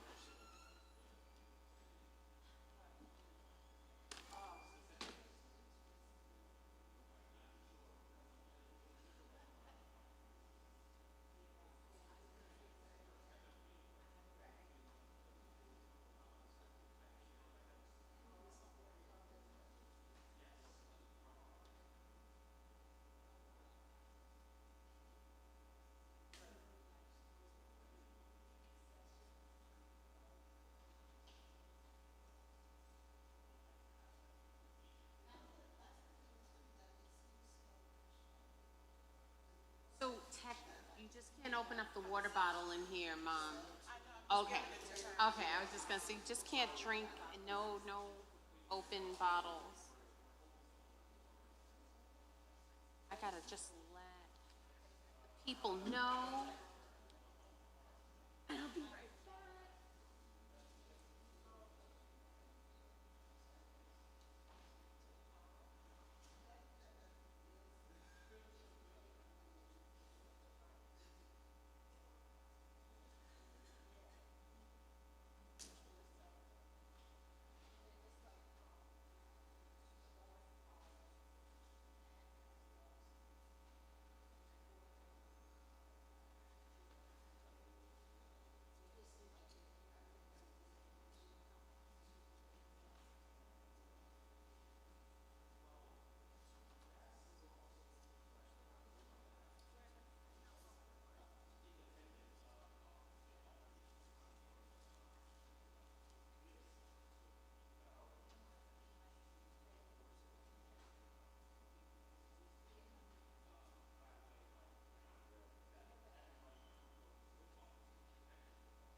Hello, can you key up the next presentation?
Well, I'm sure we're gonna have more than enough.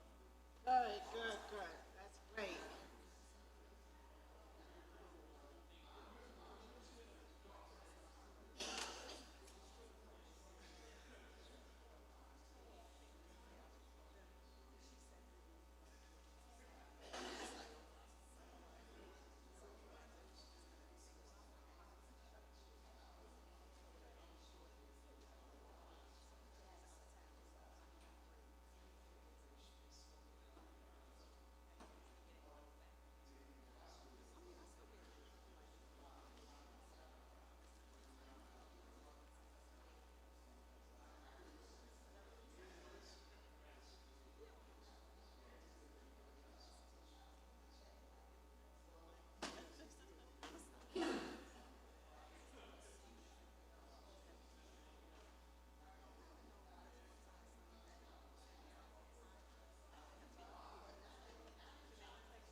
What's up, y'all?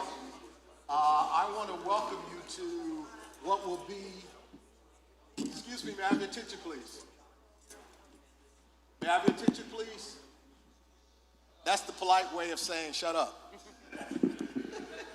I want you to know that we have we're coming to the near the end of our time together, and I want to make sure that we get you out. It's a beautiful day. I want you to be able to. Good. I want you to be able to enjoy the balance of the day, and I know that some of you have Juneteenth experiences that you're going to be darting out and participating in. So we want to make sure that we're good stewards of the balance of the time, and we're going to do a quick one-on-one with me, and I need to forewarn you, you don't know what's going to come out of my mouth, and part of it, I don't know what's going to come out of my mouth. And then there's going to be another closing component, so I'm going to let you do what you do. Thank you, and thank you, Reverend, for hosting this event. I mean, this is amazing. Yes. It's amazing to be here, to be in a church. I know for myself, I might be aging myself at 50 years old, but the fact that I am in a church, a Black church, and we're talking about cannabis is amazing. So I just want to thank you. Thank you for that. Thank you. So at this time, I'm just going to have a little bit of a conversation with the pastor, asking him some questions. We do have a faith-based coalition here at the Office of Cannabis Management. We're engaging and talking to faith leaders because we feel that there's a voice there, right? Faith leaders are the pillars of our community. They're the leaders of our community. And we want to make sure that we're giving, again, correct and right information, accurate information. And so we know we need to have conversation with faith leaders. So I'm going to ask the pastor some questions. I will open it up for some questions if you guys have questions of the pastor, and then we'll go into our presentation in regards to economic opportunities as it relates to the cannabis industry. So Reverend, can you please tell me what role do you feel the church plays in the cannabis industry? Or is there a role? Okay, so permit me to simply say that I don't speak for the church. I speak for this church, and I don't speak for all clergy. I speak for myself. Part of the reason why I am involved has to be contextualized. It goes back to my formative experiences. I'm a PK, a preacher's kid, on both sides of my family. So fourth generation preacher, more specifically Baptist preacher, on my mother's side, and a second generation preacher on my father's side. And as my father would say, it's in my DNA, as it were. I was raised by a combination of my mother and stepfather and my maternal uncle and his wife. My maternal uncle, Dr. Amos C. Brown, is the senior pastor of the Third Baptist Church of San Francisco. He has been my mentor in manhood as well as in ministry. He modeled before me, and it wasn't so much what he said by precept, but rather what he modeled, a form of Christianity that I call prophetic, progressive, and proactive. And the prophetic part is simply this, that it's a matter of looking at the world around us through the lenses of our faith and perceiving whether or not there is equity, whether or not there is justice, whether or not there is equality. Equity, as you know, has more to do with access. Equality just simply means that I have a right to. And so I watched him repeatedly model what it meant to be prophetic. I watched him model what it meant to be progressive. In my home church, and this goes back a bit, back in the 80s, we had female ministers. So when I came here and there were no female ministers, it was second nature to me to introduce it. I share that with you because the other piece is proactive. I've watched him over the years dream up responses to what's happening in the public square, and to do it in a way that it is an answer, but the answer is not meant to be global. The answer is actually meant to be local. And what, like the civil rights movement, what tends to happen is that that which is most universal actually begins local. And so I've watched those responses, and that was a part of who I am. That's how I was raised. When I came here, one of the things that was clear to me was that I was being given an ample opportunity, a rare opportunity, to dream about doing the kind of ministry that kept in dynamic tension, spiritual formation, so me growing as a person, and really Christianity offers us a particular way of being human. I happen to believe that it's not the only way, but I believe that it's the best way. If that were not the case, I wouldn't be a Christian, I wouldn't be a pastor. But then I think that it has to be wedded with community outreach, and it has to be wedded with social justice. And the reason why I say that is simply this, that when you follow the ministry of Jesus Christ, there was no place, there was no topic that was off limits. There was no subject that he did not deal with. And so what I would suggest to you is this, that doing what we're doing now is very much consistent with the Spirit of Christ. He was crucified not so much for his God ideas, but for how he applied the God ideas to the socio-political and religious arena, and that's what got him killed. It did not say above his head, it did not say above his head, a great healer, great teacher, great preacher. No, it said king of the Jews, and the king is a political designation. And so when you watch what he does, it's all about inclusivity, it's all about empowerment, it's all about leaving people better than when you found them. So that's what this is for us. And that's why I have little difficulty entering into this space. And I want to commend my church. My church did not always understand what I was doing and why, even though I explained it. It tended to be that they gave me room to experiment. And they were very supportive of me, even though they did not always support the issue in question. But they wound up giving me room to work and to dream, and then they got on board. And I just want to thank them for that, because the truth be told, many of the things that I've done and we've done together could have resulted in me losing my position. And so they've been very supportive, very encouraging. Thank you for that. And I was going to ask you, walking this journey, having these conversations about cannabis, have you lost members of your congregation or relationships with other clergy? Okay. So one of the things I would say to you in response is simply this, that I've always been the kind of person who will march to the beat of my own drum. I enjoy having close relationships. I enjoy meeting people. But the reality is, I don't make my decisions based on what is popular, based on what is politically expedient. I try to operate from a vantage point of principled, engaging in principled behavior. I think the second thing is, I don't ask that my friends do what I do. You know, I respect the fact that they sometimes are in different places. Not only different places, sometimes they are diametrically opposed. And that's fine, because I think we can disagree without being disrespectful. And so, and without severing relationship. And so I would say, no, I've not lost any real friends. Do people talk about me? They've always been talking about me. So that's, my members talk about me, for that matter, and I give them more than enough to talk about. So, yeah. So yeah, that's my response to that.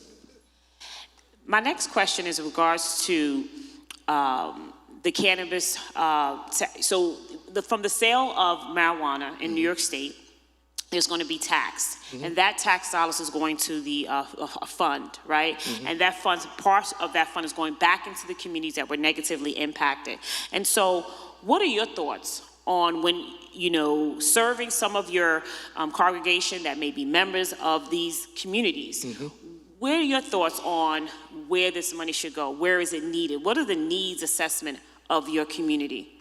So my first response is simply this, that I got involved in this, and some might say it's a matter of serendipity. Who's it? Carl Jung talks about the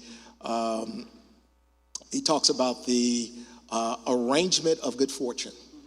And what he means by that is this, that sometimes things pop up and you think that they are just random. They're not random, but they're part of God's plan. So me meeting Gia, for example, I was coming back from a speaking engagement in DC. I don't even know when she got on the train, but when we got off at Penn Station, I saw her, she saw me, we immediately recognized one another. Her daughter used to go to daycare here. And I said to her that I was gonna take an Uber, I think it was, back to Brooklyn, and she lives not far. And so we got in the cab together, in the Uber together. And then I'm just naturally curious. So I asked her,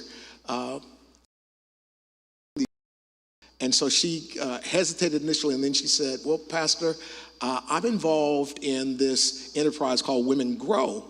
And so I didn't leave it at that. I was like, well, what's Women Grow? And so when she told me it had to do with making sure that minorities, women, and women of color, as well as the balance of the minority communities, have a real sense of what's happening in the cannabis industry. And she went on to talk about how it's an issue of economic justice, that is an issue of trying to make sure that people of color are not left on the platform at the train station as the economic train pulls out, that there are employment opportunities, and that then from there I just extrapolated that there are people who have property down south and upstate. For example, Virginia just passed legislation legalizing hemp and marijuana. And there are people that I know who are part of my congregation, friends, who own property in Virginia. So my thought is, well, one of the ways in which you can cash in on that and create generational wealth is to lease out your property. You don't ever have to touch it. You don't have to touch hemp. You don't have to touch cannabis, but you can lease out your property and, that way have residual income coming in and set up a fund for you and yours as well as for the community and take it from there. So you got that. Then I had, you didn't ask this, but I'm going to address this, the hurdle from within the congregation. So, we're doing this and that's fine, but how are you able to do it? Well, one of the ways I was able to do it is at the time when we did this, I'd been here 28 years. And so it was a matter of having invested in the congregational bank and developing trust with the congregation that enabled me to do this. One. Two, I actually got some advocates from the least likely place you would think, from my older adults. I had older adults, so I discovered, who were already taking cannabis. They had, it was medical marijuana for them. They had a license, and I want to say a prescription. I want to say all of them did, but I know my members, so maybe not. But for them, it was an issue, again, of economics, that pharmaceutical companies have these life-sustaining, life-saving chemicals that, pills that people need, but they jack up the price. And it's not as if the prices stay steady, they just keep going up because what they're concerned about is profitability. And when a person has to make a choice between eating food, paying rent, and then taking what you need to sustain your life, that is a real untenable, unfortunate, and I find to be reprehensible situation. So they said to me, Rev, we're behind you. Now, they didn't say openly to anybody, we're behind you. And I understand why. Part of it is, the backdrop for this is the crack epidemic. When I first came here in the 90s, drugs really leveled a number of families. And they're still reverberating from that, not only with people behind bars, but you also had people who, while they weren't from behind bars, they were barred from their families because they stole. They did all kinds of things that were detrimental to their families. So I understood that to be an issue. But what we were able to do is to show this ain't that. And so they got on board with it, and the rest is history, as they would say. Now, I can ask you questions all day, but I don't want to be selfish. I will allow for one audience member, so if you please come to the mic and ask a question. One question. Does anyone have a question for the pastor? Question, thoughts, or comments? Okay, I understand the question they're about to ask me. Part of it is how do I stay so handsome? It's really a matter of genetics. It's a matter of genetics. My mama's good looking, my daddy's good looking, so that's what it is. But You doing good on that part, Rev. I had to give it to you. thank you. Seriously, what's the question? Yeah. So, ain't nothing minimum about it. But anyway, go ahead. Or medium, rather. well, involving yourself, and then this is like the fourth annual.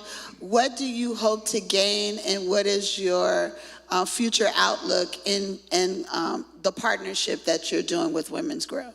So one is I intend to continue to be the business of cannabis evangelist. I want to make sure that the word gets out there far and wide. That's one. Two, I want to make sure that we do events like this, which is a matter of social education and helping people to see the opportunities that are available.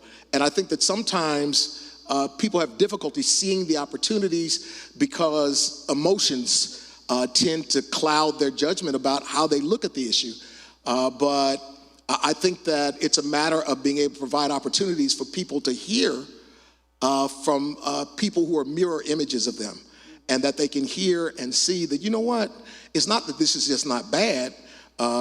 This is good for our community.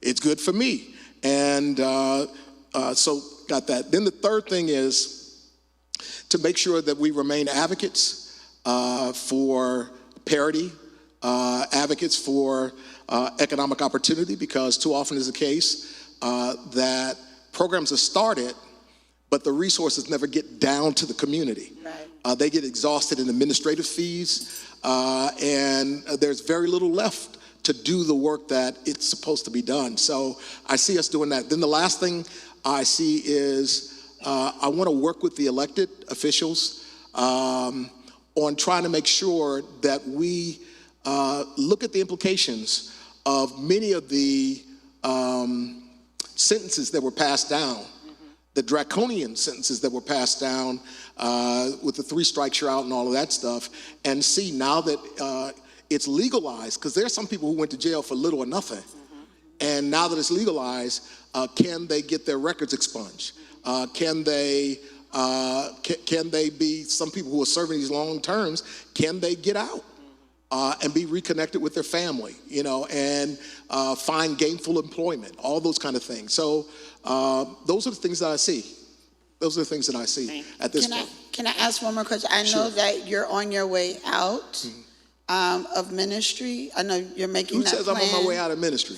I'm just saying, what is the, so is that plan? Is that a prayer and a hope for you? I'm just trying to figure it out. I want you to stay, but I know you got things to do. I mean, I'm just saying. Yeah, great. But is that plan engrossed in EBC's plan to continue that kind of equity? And I know that this church is very powerful in the political arena, and our connections to that, and how we've increased people in the political arena. So is that that plan etched in EBC's future plans? So what I would say to you is, first and foremost, I don't know. Okay. I can only tell you about what happens during my tenure. Number 2, though, I would say to you, because you're a member, you know this, it's just a part of our DNA as a congregation. It's a part of our culture that we don't shrink away from issues of justice, issues of compassion, issues dealing with liberation. We don't shrink from those opportunities, and not only opportunities, but really what I call a moral obligation for us to leverage the resources and relationships that we have to make a difference. And so I see that as going beyond just a single individual. That's a part of this institution's heartbeat. And thank you for those great questions.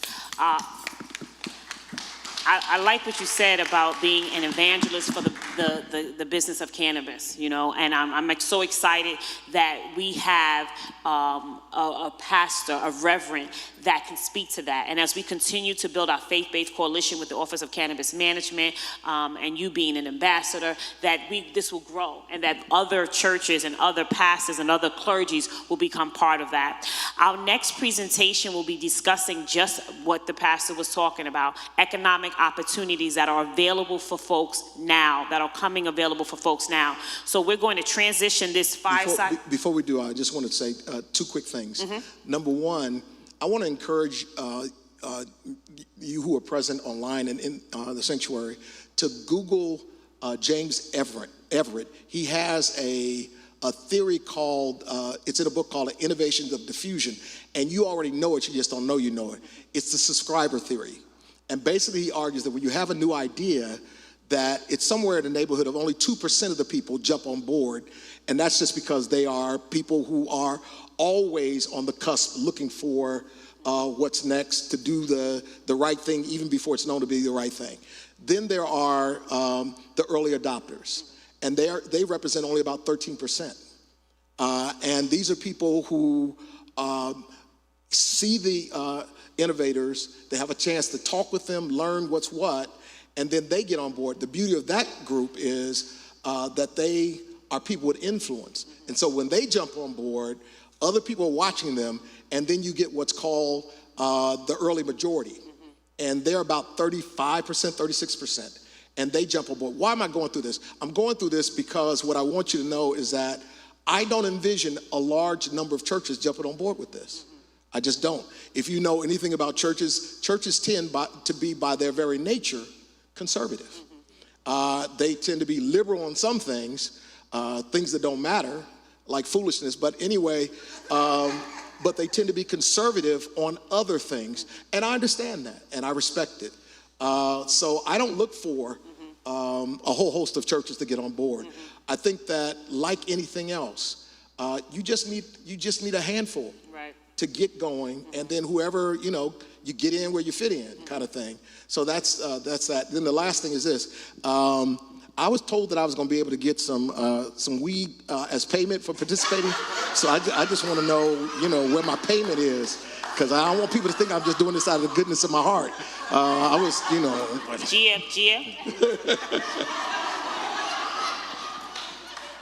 Thank you so much. God bless. Thank you so much, and we're going to transition. We're going to transition into budding opportunities, the opportunities that are available for folks getting into this industry.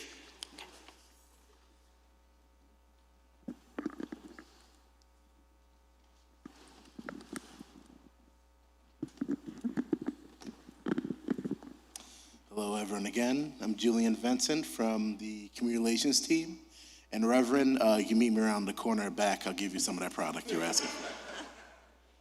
I'm going to speak a little bit about some of the careers in cannabis. This presentation will be very similar to something we discussed earlier, but we want to make sure you guys get the right information. So you can begin with the next slide, please.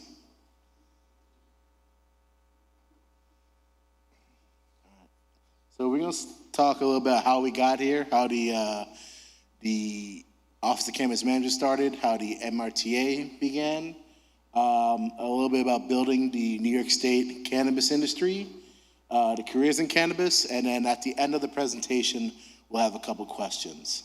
I'm going to start the presentation, then I'm going to pass it off to Cecilia, and then we're going to do Q&A for everyone. Next slide, please. All right, how we got here. Next slide. So, New York State legalized cannabis in 2021, March 31st, with the MRTA. The MRTA is the Marijuana Regulation and Taxation Act that started the Office of Cannabis Management. It continues the already pre-existing medical and hemp program, or CBD, and now currently expanding to our adult use cannabis portion. This outlines the different types of licenses that I spoke before earlier the 9 different license types, and the structure of the cannabis industry in New York State. Next slide, please. So what is the cannabis law? The cannabis law is grounded in equity. These are pretty much the 3 main pillars in our MRTA, excuse me. This is economic development, public health and safety, and social justice. The legalization represents a shift to public health framework and the cannabis policy, as well as it outlines a tiered market structure to promote competition. However, we also to prohibit vertical integration, as I mentioned earlier. Next slide. So this talks a little bit about the Clean Indoor Act. Pretty much tells where and when you could smoke cannabis. Smoking or vaping cannabis is treated pretty much like smoking and vaping tobacco. So whenever you could legally smoke tobacco or vape tobacco, you could consume cannabis. The Clean Indoor Air Act outlines where tobacco and cannabis can be smoked and where it cannot be. For example, one of the exceptions is in a NYCHA building. You're not allowed to smoke within 25 feet of the building. This is smoking or vaping. However, if you're a medical patient, you can still use edibles and tinctures. Next slide, please. Here talks a little bit of examples of where you cannot smoke cannabis as well as tobacco or any other product legally. Places of employment, bars and food service establishments, enclosed indoor areas that are open to public, any type of public transport or anything in the MTA. So you ever see anyone doing it, they're not doing it legally. Public institutions for children, schools, hospitals. A lot of these are obvious, but we just want to make sure people know the rules. Colleges, universities, ticketing, boarding places, zoos, and even, I know the church is very familiar with the bingo facilities. Yeah, you guys can't smoke. I know how boring bingo can be and how much weed can help, but you're not allowed to do cannabis. And also you can't smoke in churches. We must have missed that off the list. It is a public institution, not this church, at least. There's a Rastafarian institution where that's a whole different story. Next slide, please. The Public Health Law and Clean Indoor Act kind of talks a little bit more where it's discussed. No smoking or vaping 100 feet from entrances or exits of areas for public and private elementary schools, after-school programs, almost any institution where there are children, and public or associate school libraries. This also goes for electronic cigarettes, who are not permitted on school grounds. Next slide, please. These are cannabis-specific rules. Section 1399 provides a carve-out for adult use on-site consumption on premises. Currently, there are no on-site consumption places. These will be places similar to like a bar, where there'll be bartenders, you'll be allowed to consume cannabis on site. We're still going through our regulation process. This is part of our 9 license types that I mentioned earlier. Hopefully once the regulations are out, which is we're fingers crossed end of fall, you'll see some on-site consumption places. At the moment, you can only consume cannabis at the illegal spots I mentioned earlier.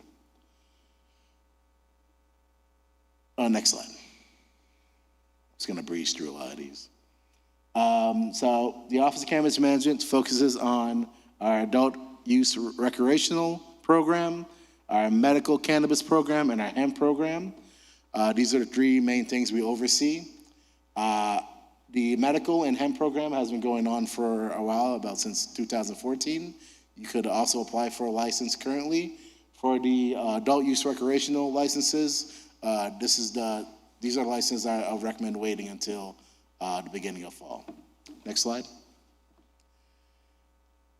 So the pillars of what OCM is about is social and economic equity. The 3 main pillars, as I mentioned earlier, is the equity in the market, community investment, and record expungement. With the records budget, we about 400,000 records were expunged since the beginning of the MRTA. If for some reason you know someone and still having issues, you could go to the court and get a certificate to certify your record.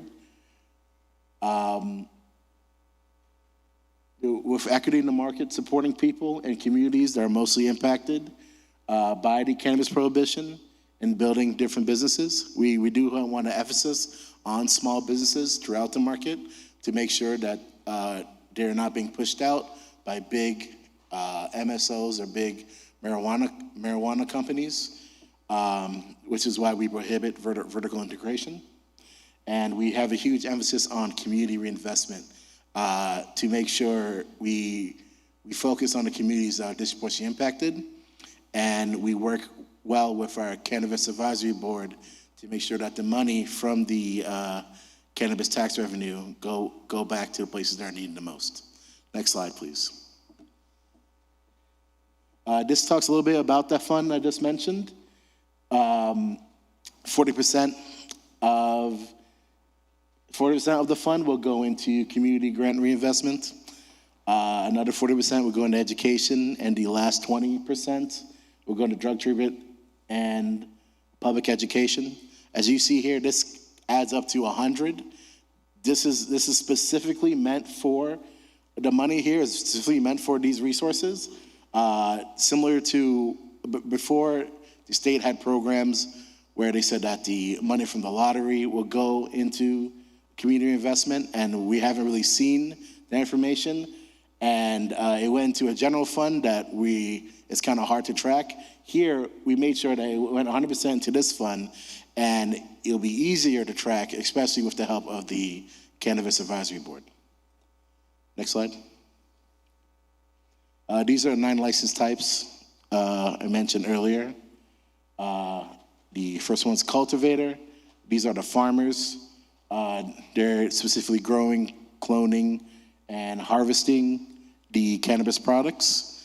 The products will then go to a processor. They're the ones doing the extracting for concentrated cannabis.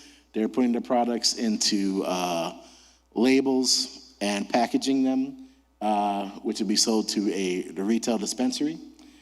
These probably be one of the most popular of all the license types, where you could sell cannabis products from the processors directly to the consumers. However, you can't sell your own product. The only license type where you're able to sell your own product or do multiple license types is the micro business license, where you could cultivate, process, distribute, and sell your own brand. However, you can't sell other people's brand, but you can sell to other retail dispensaries. Next slide. Building the New York State cannabis industry. Next, please. So here we see some pictures at our first legal cannabis sale that happened right here in Manhattan. We have Chris Alexander on the right doing the first purchase here, showing proof of what the new cannabis industry could look like. That's even our director for community relations who couldn't be here today, Jason Salmon, on the bottom left. Next slide. So right now to date, I believe these are the most accurate numbers. We issued to cultivators about 279 licenses and about 40 licenses to processors. These are conditional licenses that we issued. These are for people who had prior marijuana convictions. I'm sorry. No, that's incorrect.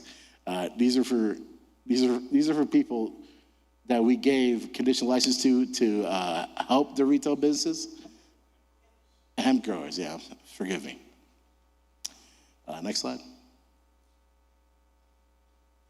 Right now, we have about 58 qualifying businesses for our card licenses. And these are the people who had prior marijuana convictions, and also associated with at least 8 nonprofits. Next slide. This is our verification tool that we use.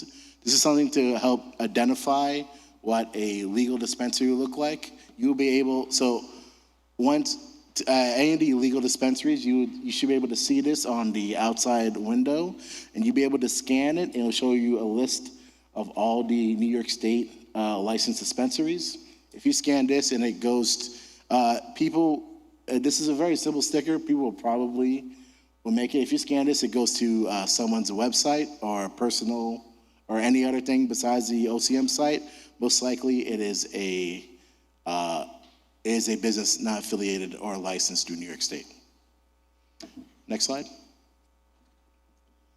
I'm going to go a little bit about careers in cannabis.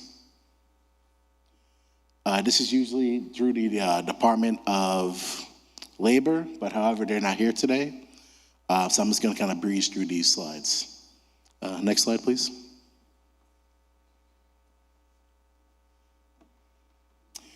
So this talks a little bit about cannabis employment and education development. Through the Department of Labor, there'll be different type of training and resources they'll be giving out.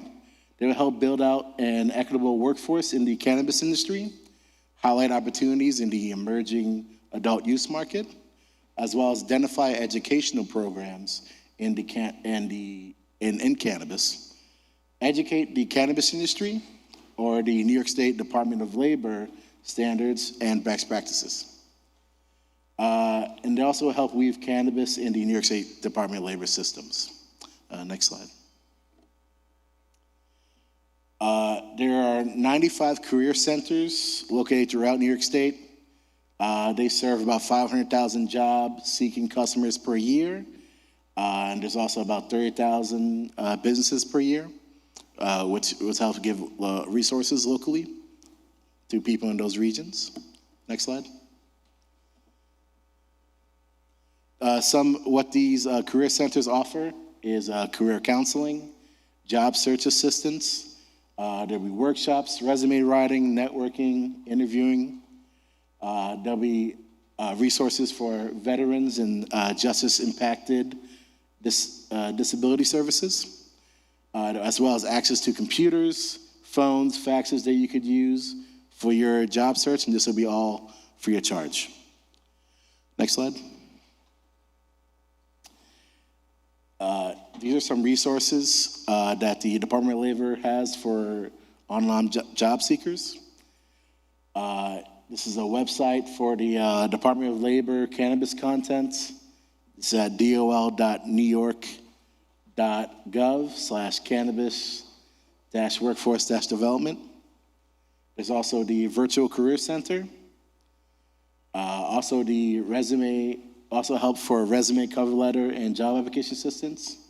And there's a program, and I might pronounce this wrong, Corsia, that they use for also different resources.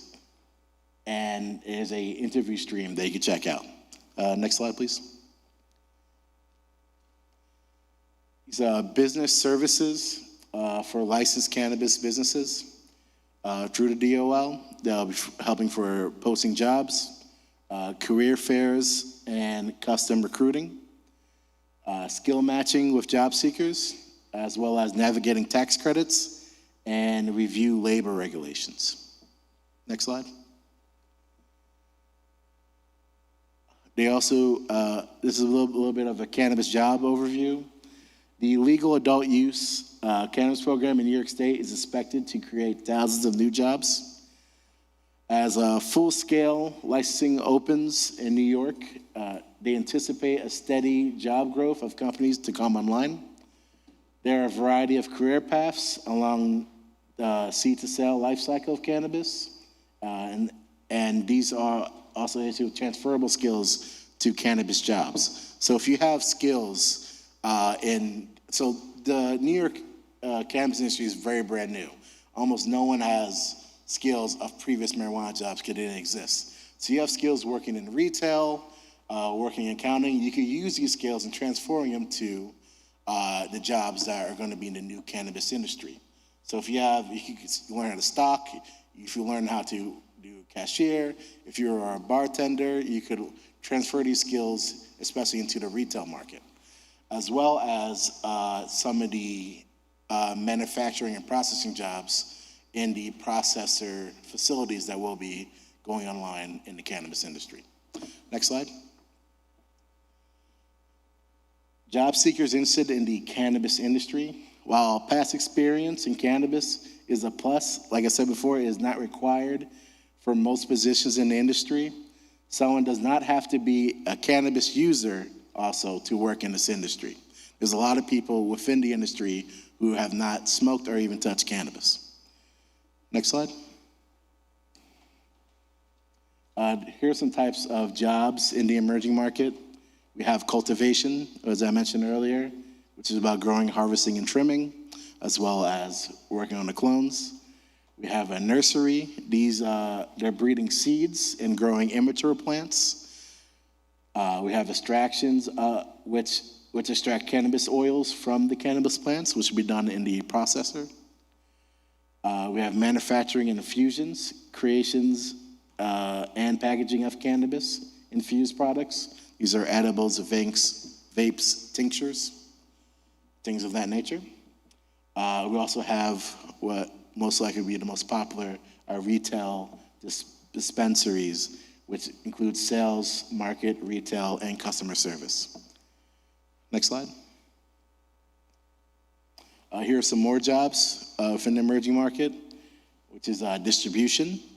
And this will also include sales and delivery and customer service in between processors. On-site consumption, which will be similar to like a bar where you could consume different type of cannabis products. There will be delivery, which is kind of self-explanatory. It also deals with customer service. There also, which is really important, testing laboratories and sampling firms. They'll do question and answer testing and customer service. This will be done throughout New York State. There's ancillary businesses, graphic design, security, things of that nature. These are vital roles into running of the businesses that are not also cannabis touching or product touching. And there's public service jobs like with us at OCM and in New York State agencies like the Department of Labor. We're hiring currently. Please feel free to check out our website for any open listings. Next slide. So here's some cannabis wage info for, these are mostly, this is mostly done for research from what we've seen from across the state, from other states. So this is just a projection, doesn't mean that this will be the actual payment. For extraction technicians, they could be ranged from $45K to $90K. Extraction manager, $65K to $90K. A director of extractions, and these are just examples of positions. Positions may vary based off the job. Could be between $90K to $140K. Infusion, these are production technicians, $16 to $23 an hour, and so on. And the rest will be self-explanatory. Next slide, please. Here are some more current job postings. Businesses that are currently hiring for conditional adult use cannabis businesses like our retail dispensaries. We have plenty of medical cannabis operators that are ready throughout the state, as well as some of the ancillary businesses I mentioned earlier. Some of the locations for the job postings are online on job boards. You can go on JobZone, Indeed, LinkedIn, also NYC Jobs. There's individual company websites, and you can also check out statejobs.ny.gov for the New York agencies. Next slide. What cannabis skills do you have already? They could be some of the jobs that we mentioned earlier in cultivation, nursery, extraction. If you have something that you ever been in gardening, or if you ever worked at a retail shop or worked in the service industry. These are job skills that could be transferred over to the new cannabis industry. So go to the next slide. Yeah, I kind of went over this previously. Pretty much is, again, highlighting that the skills you have prior could be transferred over. Next slide.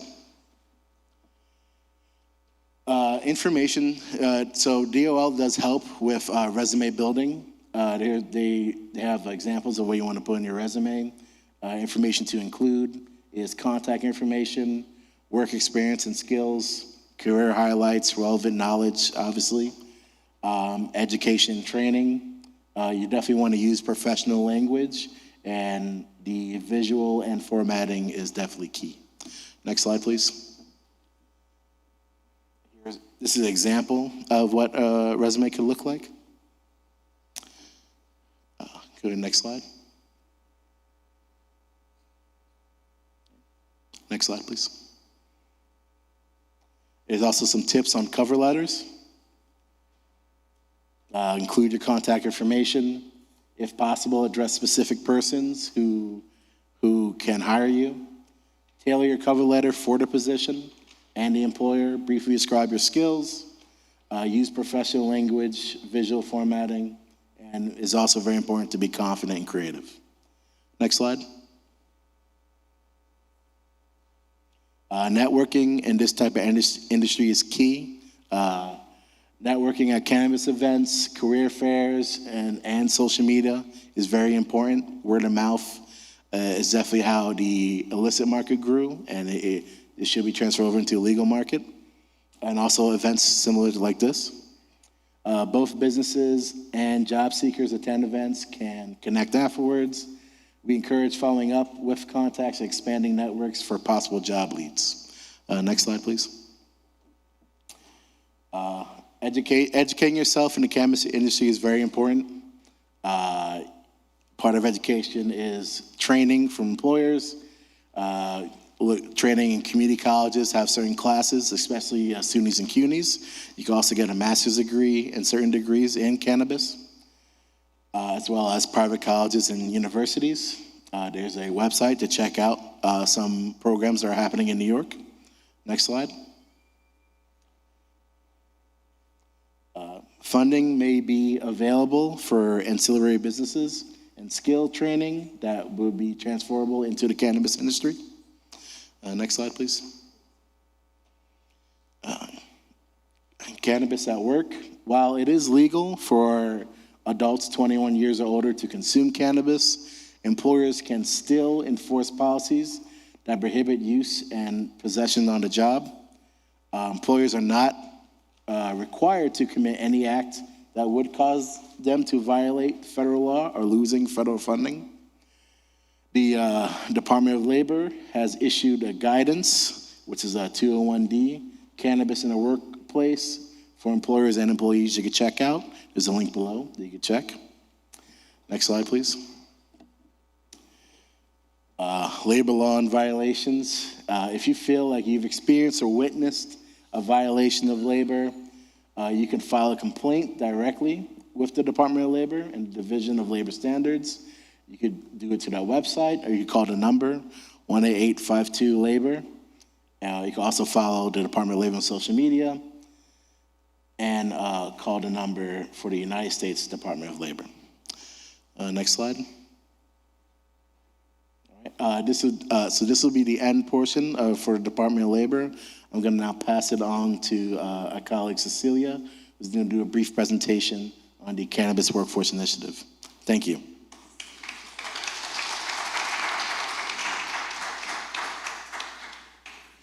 Thank you, and good afternoon, everyone. I'm really excited to be here because when I was actually first starting out my cannabis journey, the first annual Business of Cannabis Summit was here at the church, and I attended and met some great contacts and had a wonderful experience, so I'm glad it's still going strong. Okay, so I'm going to dive in and tell you about the Cannabis Workforce Initiative. Our mission is to support the social equity in the cannabis adult use market here in New York by providing free trainings on workers' rights, cannabis plant science, and careers in cannabis. We partner with CUNYs and SUNYs, including Lehman College, to provide our programming.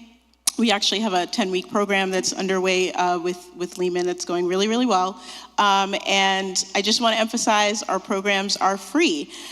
We typically show a video that shows some of the careers in cannabis, but if you come back next month, you'll be able to see it there since there'll be another careers in cannabis event here at the church.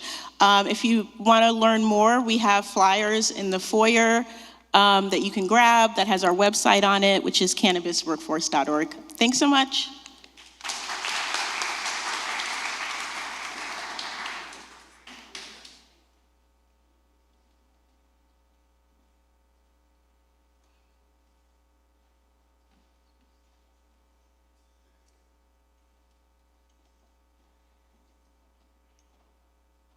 Hi, everybody. Okay, we're cutting the video only because on July 13th, save the date, like write it down somewhere, save the date. July 13th, we're doing an event here. I'm not sure where in the building, but it is with Women Grow and Cannabis Workforce Initiative around cannabis jobs, because we feel that that's important. Not everyone is an entrepreneur. Certainly not everyone should be an entrepreneur. But we want to make sure that everyone has the skills to work in and build in this industry. So I have the pleasure, as we start to close the day, we have, I think, one more speaker, and we save the best for last. And then remember, we have some vendors. We'd love for you to visit them if you haven't already. I have the awesome pleasure of bringing up Tremaine Wright, the chairperson of the Cannabis Control Board for New York State. Thank you so much. Good afternoon, everyone, and it's such a pleasure to be here again as everyone's coming together to discuss cannabis in New York State. I want to say thank you to Pastor Trufant, to the EBC community, to Women Grow, and to all of our partners here today. And I also want to put out a special thank you to our Office of Cannabis Management, all of you that showed up here today. I see some have already left, but you've done a great job, and I'm glad that you're here on the ground helping to really increase education about cannabis, the plant, the opportunities that exist in this emerging industry, and helping everyone to navigate a space of where they're going to find their place and how it fits into their life. We were having a very interesting conversation in the other room. It's really not about recreating yourself to fit cannabis. It's about figuring out how cannabis can increase and improve the lives that we're already living. So I hope that everyone is going to take advantage of the educational opportunities that have been presented, and that you come back on July 13th so that you can continue that conversation. We encourage you to go to our website, cannabis.ny.gov, so that you can stay abreast of what we're doing at the state level, and also the upcoming regulations for the adult use market, which I think will be very instrumental for everyone who's planning a business. And I also want to encourage people to take advantage of our medical program. It has been operating since 2014, and it is truly a way for people to think about how cannabis can improve their wellness and their well-being. So there's a lot to think about. Thank you so much for hosting the conversation today, and we are excited to have you along for the journey as we grow cannabis in New York State. Thank you.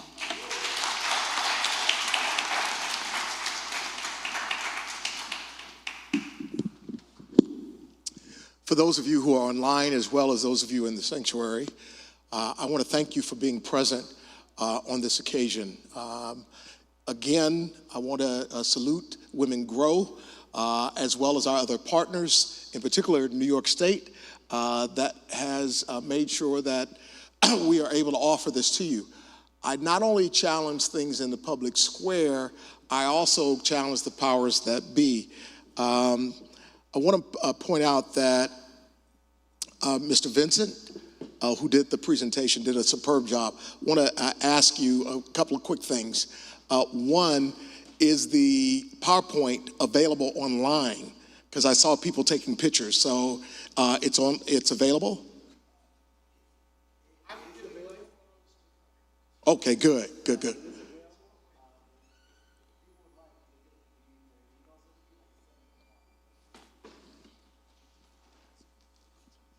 So we do have a copy of the presentation that we gave. If you guys would like to, actually, let me just give you my email for everyone that's listening online. My email is julian.vincent@ocm.newyork.gov. I'm going to spell it out for you. Julien, this is the French spelling, .Vincent, VINCENT, @ocm.ny.gov. And if you guys send me your email, I'll send you back a copy of this presentation. Thank you. More than welcome. So thank you for that. You'll have access to the presentation. And then their website, Commissioner, where should they go just to get overall information? Cannabis.ny.gov. So Google it.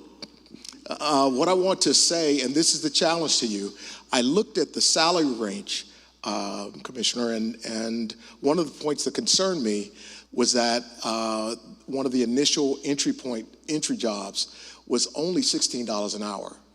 That is just above minimum wage.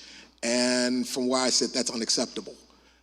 With all the money that's going to be flowing through here, it seems to me that we have to do better than that. And I'm not putting this at your feet, I recognize, but as we start talking about what we're doing in terms of employing our people, what we don't want to do is have people working full time, but not being able to live in New York City. So thank you nonetheless for that. You don't have to leave, but you do have to get out of here. So before you go, I just want to invite you to go into the parlor. We have a number of vendors that have been good enough to bring out their products so that you can sample it. And I understand, you can just wink. I understand that you're not getting it for you, but you're getting it for your neighbor, you're getting it for your friend. But on a serious tip, perhaps there are persons, particularly in terms of medicinal properties, who can benefit. Family members who have been in chronic pain, again, friends that you know, you may want to turn them on to the opportunity, and not only turn them on to the opportunity, you may want to provide them with a sample. So, and I'm talking about legal samples. I'm not talking about the other stuff. Legal samples, all right? And the parlor, for those of you who don't know, it's through this door, and when you get to the steps, you're making a left, a hard left, and going into the area. Just follow the sound of people laughing, and you will be able to find it. Let us stand. Again, I want to thank my AV people who did a superb job. And to you and to our partners, New York State, let's just look to God. We thank you for this time together. We thank you for the thought and the sweat equity that went into pulling together this experience. We pray, oh God, that we will not simply be hearers of the word, but we will be doers of the word, that we will take this information and that we will make good use of it. We pray that we will not only do it for ourselves, but that we will do it with and for others. May we look at this as an opportunity to not simply make sure that we put money into our own respective pockets, but that we invest back in our community. Oh God, we ask this in the name of your Son, Jesus Christ, and for his cause we pray. Amen. All right, God bless you.